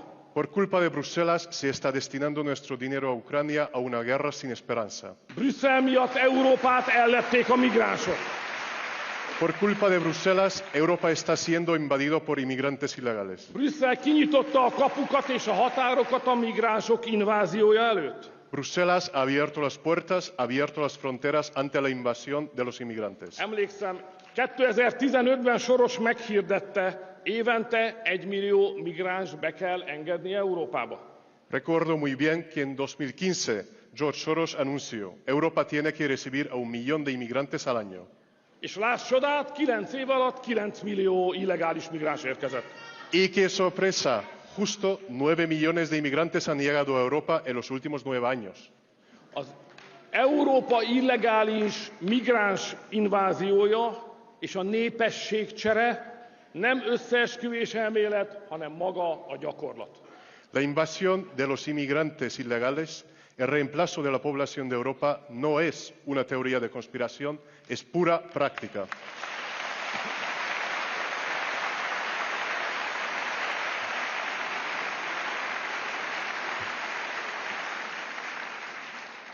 Ahogy a fekete humor mondja, ideje lesz új összeesküvés elméleteket keresni, mert a régiek mind igaznak bizonyultak. Es que es la hora de buscar nuevas teorías conspirativas, porque al final las viejas han resultado ser todas ciertas.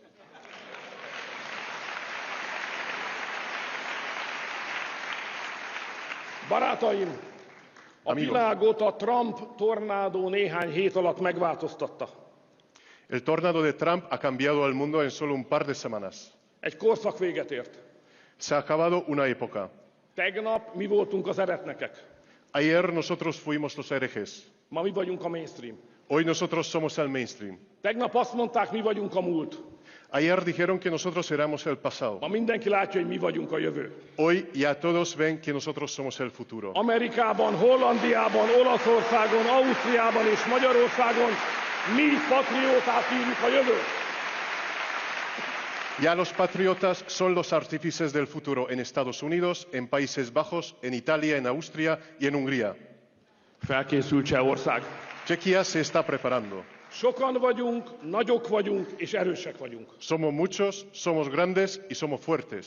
Ahogy a ti Pancsótok mondta, a csapat most nagyon együtt van. Como Pancho dijo, el equipo ahora está muy unido.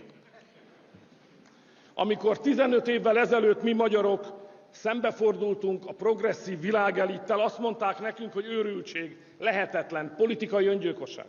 Hace 15 años, cuando nosotros húngaros empezamos a enfrentarnos con la élite mundial progre, nos dijeron que lo que hacíamos era una locura, que era imposible, además un suicidio político. De mi nem hallgattunk rájuk. Pero nosotros no les hicimos caso. Megcsináltuk, és ma itt állok önök előtt. Magyarország az élő bizonyíték, hogy lehetséges. Ezt meg lehet csinálni. Y por fin lo hemos conseguido. Y hoy estoy aquí delante de ustedes. Hungría es la prueba viviente de que sí es posible, sí se puede conseguir.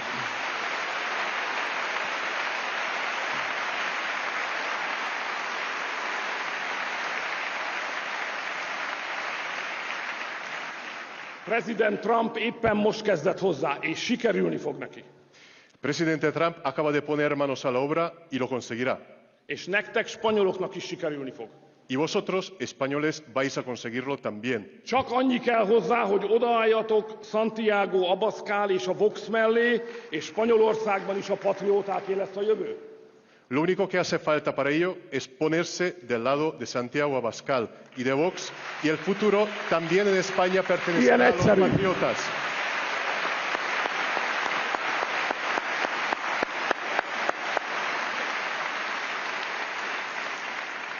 Kedves patrióták, ma a progresszív világelit egyszerűen elrabolja Európát az emberektől.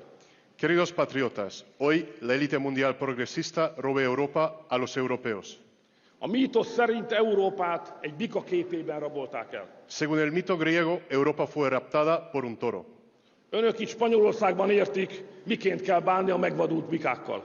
Ustedes aquí en España conocen bien el arte de la tauromaquia.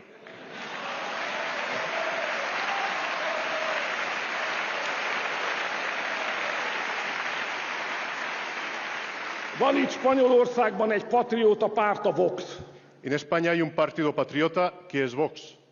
Van annak egy nagyszerű, bátor patrióta elnöke, Santiago Abascal barátom, aki a legbátrabb toreador a politikában, akit valaha láttam. Su presidente es mi amigo Santiago Abascal, un líder magnífico, valiente, patriota, el torero más valiente que jamás he visto en la política.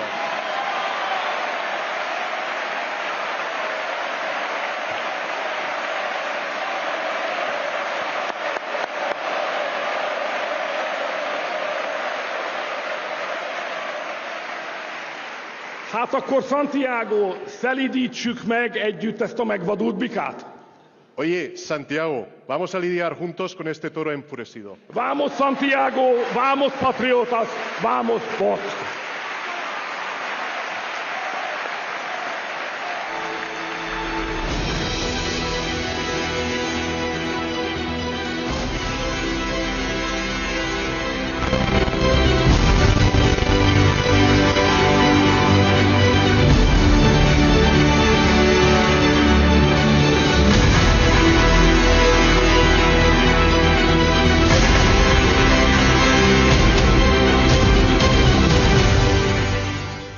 Desde España, un líder que ha inspirado a millones con su mensaje de unidad, soberanía y defensa de la patria.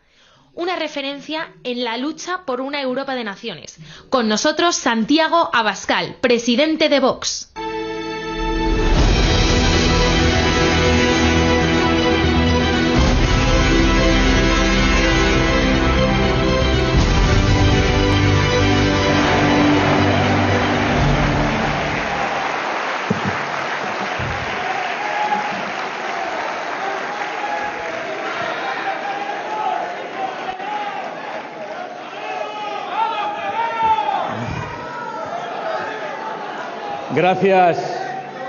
Gracias a todos vosotros por acompañarnos en este encuentro de patriotas europeos.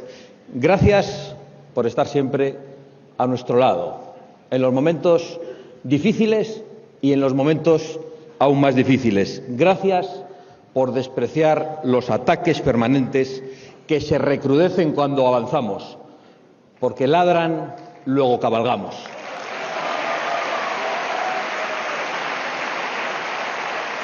Ataques que os lo puedo asegurar, incluso os lo puedo prometer, van a recrudecerse conforme crezcamos. Vamos a crecer y nos van a atacar mucho más de lo que nos han atacado estos días y de lo que nos atacaron en el pasado. Y aquí vamos a seguir firmes junto a vosotros y gracias a vosotros.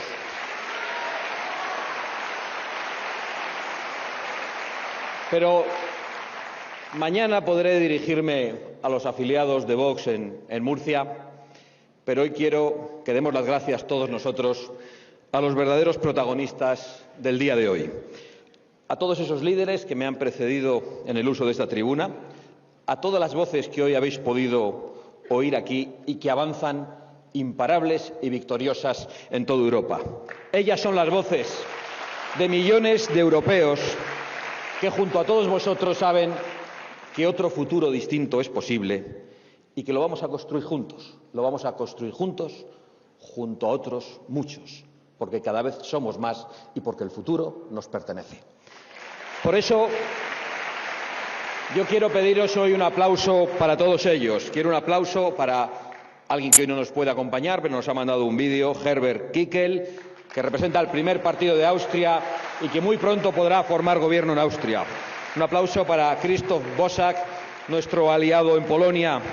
También para nuestro amigo Martin Helme, que nos representa valerosamente en Estonia, y para nuestra compañera Afroditi Latinopoulo, que defiende valerosamente en Grecia las mismas ideas que nosotros defendemos aquí, y para nuestro amigo Petr Macinka de la República Checa y del Partido Motoristas, y por supuesto para nuestro amigo de hace tanto tiempo, André Ventura, que yo creo que va a convencer a los portugueses, pero si no lo logra, que no va a ocurrir, que sepa que tiene un puesto en el Parlamento español, porque es un orador en español inmensamente mejor que la mayoría de los que intervienen en el Parlamento de nuestra patria.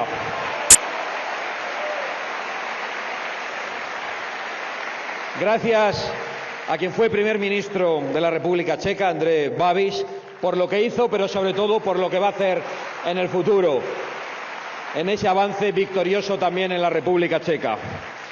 Gracias a Geert Wilders, que durante tantos años ha demostrado una valentía extraordinaria, poniendo en riesgo su seguridad y tomando el relevo de otros que perdieron la vida por defender nuestra identidad, por defender nuestra libertad y por defender una Europa cristiana y la seguridad en sus calles.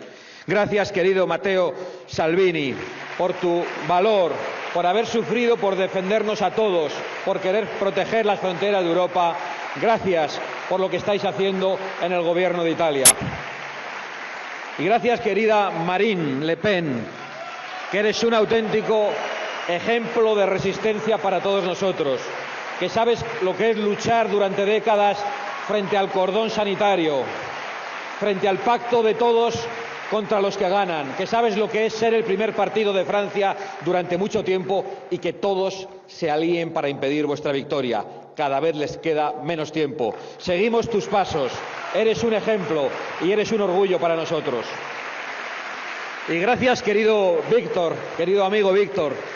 No puedo corresponder un discurso tan emotivo, con raíces históricas tan profundas como el que hoy has podido hacer ante todos nosotros. Pero eres también un ejemplo para todos nosotros, un ejemplo de victoria y de sostenimiento de la victoria. Pero quiero decirte lo más importante que te quería decir en el día de hoy. He podido ver unos vídeos de Viktor Orbán ayer en el mercado de San Miguel. Y la gente se le acercaba, le trataba amablemente, y la gente quería al ogro de Bruselas. No sé si sabes, Víctor, que Pedro Sánchez no puede ir al mercado de San Miguel.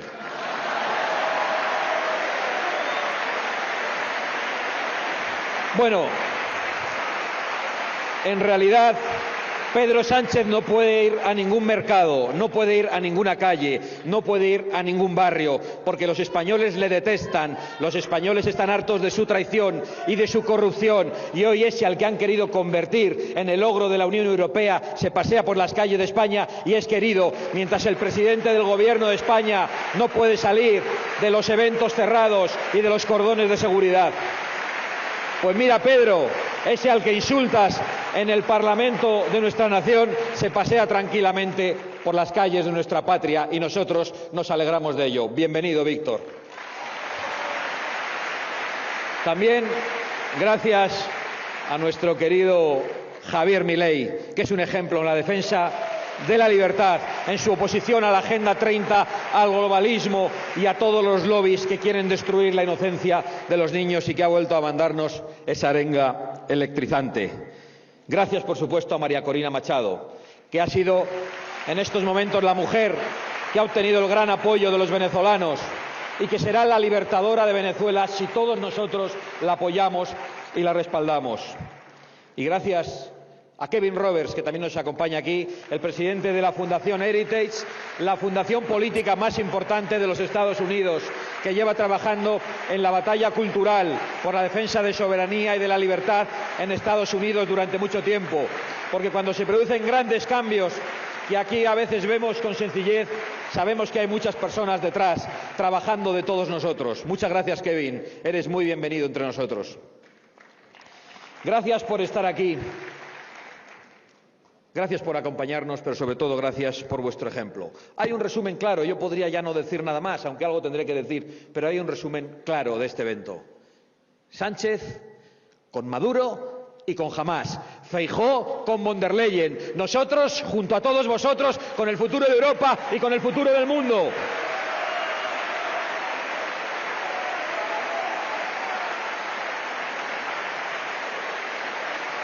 No es por casualidad, no es un cálculo. Estamos vinculados por lazos estrechísimos. Nos une el amor a nuestras patrias, nos une el apego a la libertad de nuestros pueblos y el apego a nuestra libertad personal. Nos une la defensa de nuestras fronteras, porque vallas altas hacen buenos vecinos. Y también, y esto nos une mucho, estamos vinculados, estrechamente vinculados, por la ferocidad de los ataques que nos hacen las diferentes piezas del globalismo. Contra nosotros, es decir, no solo contra nosotros que estamos en primera fila, contra todos vosotros. Lo han intentado y lo van a intentar todo, y no solo el desaliento. Desde disparatados procesos judiciales hasta la violencia física, pasando por la calumnia, la demonización, el silenciamiento, los cordones sanitarios e incluso el asesinato. Y no soy el único que sabe de lo que hablamos, lo saben muchos de los que están en primera fila. Y por eso resulta muy fácil reconocer a nuestros aliados incluso sin necesidad de escucharles. Los vemos en todo el mundo, son los que reciben los mayores ataques. Lo hemos visto en Estados Unidos. Y por eso nos felicitamos tanto cuando fracasó la operación judicial para encarcelar a Donald Trump y más aún cuando fracasó el intento de asesinato de Donald Trump. Y por esa misma razón nos alegramos tanto de su victoria. Ahora hay algunos que nos quieren decir como que obedecemos a alguien ajeno. No, nosotros somos patriotas. Y no buscamos un salvador en una nación ajena, menos aún un emperador. Buscamos y hemos encontrado a un compañero de armas en la batalla por el bien, por la verdad y la belleza, en la batalla por el sentido común y en la batalla por la libertad. Son otros los que son lacayos de Bruselas, son otros los que eran los perritos falderos de Joe Biden. No somos nosotros nada de eso, porque somos patriotas. Y nos alegramos de poder tener a Donald Trump al lado en la batalla por la libertad, porque parece mentira que haya pasado algo tan increíble como que un mundo libre haya empezado a perder la libertad por la censura digital. Una censura solo imaginable en regímenes totalitarios y en distopías literarias. Así lo han reconocido los propios artífices de esa censura, que han contado a todo el mundo prácticamente de rodillas que recibían órdenes de la anterior administración americana para limitar la libertad de expresión solo para lo que nosotros defendemos y para lo que piensan la mayoría de nuestros pueblos. Y una censura que ahora parece que va a desaparecer. Cuando las grandes tecnológicas comienzan a colaborar con la batalla por la libertad, resulta que llegan las instituciones europeas a intentar promover de nuevo la censura de una manera más agresiva. Europa nunca ha vivido en tiempos de paz una censura tan implacable como la que hoy vive. ¿Y por qué? Lo sabéis muy bien. Porque no quieren que los europeos escuchen nuestro mensaje, porque no quieren ni siquiera que las víctimas de sus políticas migratorias o de sus políticas verdes, no quieren que las personas que sufren la inseguridad o que sufren la ruina por culpa de sus ideologías nocivas puedan ni siquiera protestar en las redes sociales, porque no quieren permitir algo tan esencialmente europeo y pegado a nuestra tradición y a nuestra civilización como es la libertad de expresión. No lo quieren, porque nos quieren callados y arruinados, nos quieren sometidos y vulnerables. Y no solo lo han hecho a través de leyes socialistas o de las directrices de organismos supranacionales contaminados hasta el tuétano por el wokismo, por el fanatismo climático y por el globalismo socialista. Es que también han invertido miles y miles de millones públicos y privados en fortalecer a las oligarquías y en imponer sus propios disparates ideológicos, sus locuras más insanas. Por eso, uno de los motivos para celebrar la victoria de ese compañero de lucha que es Donald Trump es que al menos una parte de ese flujo multimillonario para destruir nuestra soberanía y nuestra libertad se va a detener. Ha llegado a su fin. Y esa es una gran noticia. ¿Cómo no vamos a aplaudirlo? porque se va a poner fin a esos millones que financian los lobbies, que corrompen a los niños en las escuelas, que financian los medios de comunicación, que nos demonizan, que financian a las organizaciones de activistas extremistas y a esos dinosaurios mundialistas que pretenden decirnos cómo hay que pensar, cómo hay que comer, cómo hay que trabajar, cómo hay que vivir, cómo hay que viajar. Es decir, que quieren convertirse en los nuevos dioses del mundo y de nuestras vidas. Ya está bien. Basta ya. Ya nos cansamos de esos pequeños tiranos que han hecho un daño tan grande. Y nos toca a nosotros, a todos nosotros, impedir que las estructuras europeas sigan invirtiendo el dinero de los europeos, el dinero que confiscan con impuestos abusivos en la promoción y la imposición de ideologías suicidas que nos destruyen a nosotros mismos. Unas ideologías abiertamente antieuropeas que solo pretenden la destrucción de las estimas nacionales, del propio patriotismo, la destrucción de las fronteras y hasta de nuestra propia riqueza. Ahora andan levantando la voz con los aranceles que parece que pueden llegar. El gran arancel es el Pacto Verde y los impuestos confiscatorios de Bruselas y de los gobiernos socialistas en toda Europa. Ese es el gran arancel, el que los progres, los comunistas y los populares que pactan con ellos le ponen a los pueblos. Y derrotar a esos enemigos de nuestro pueblo es sin duda la batalla de nuestro tiempo. Por lo tanto, gracias en definitiva, queridos amigos, por apuntaros a esa batalla, a los de la primera fila y a los de la última fila, y sobre todo por esa voluntad de colaborar hasta conseguir la victoria, hasta conseguir la reconquista, que yo no iba a mencionar, pero que me ha gustado escuchar en cada una de vuestras intervenciones. Nos gusta mucho a los españoles que nos conozcáis por esa gesta tan extraordinaria de nuestros antepasados, por haber sido el muro de Europa en el avance del islamismo. Estamos dispuestos a volver a serlo.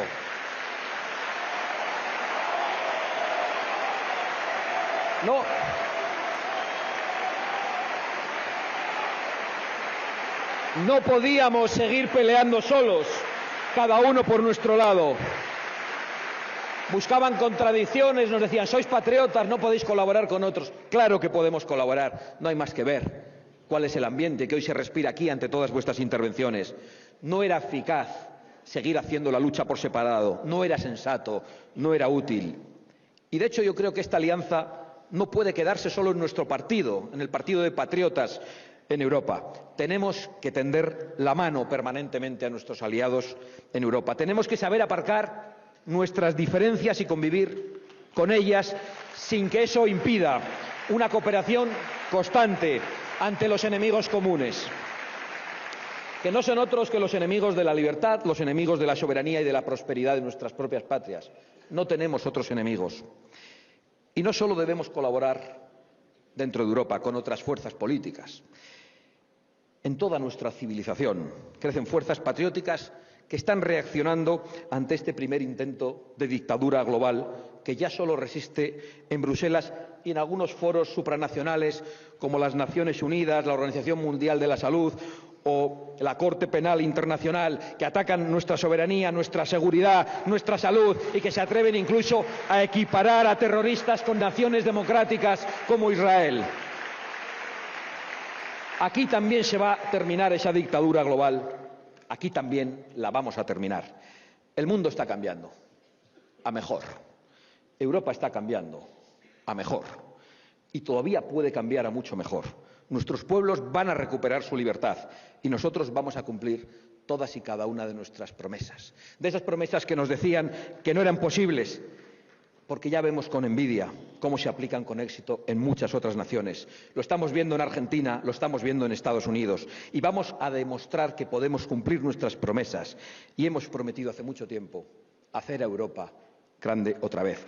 Y la grandeza de Europa es la grandeza de sus naciones. Que nadie se equivoque. La grandeza de Europa no es un edificio gigantesco, ni una casta burocrática en Bruselas, ni concentrar todo el poder lejos de nuestras patrias. La grandeza de Europa está en cada capital europea, está en el corazón de los europeos dentro de sus propias patrias.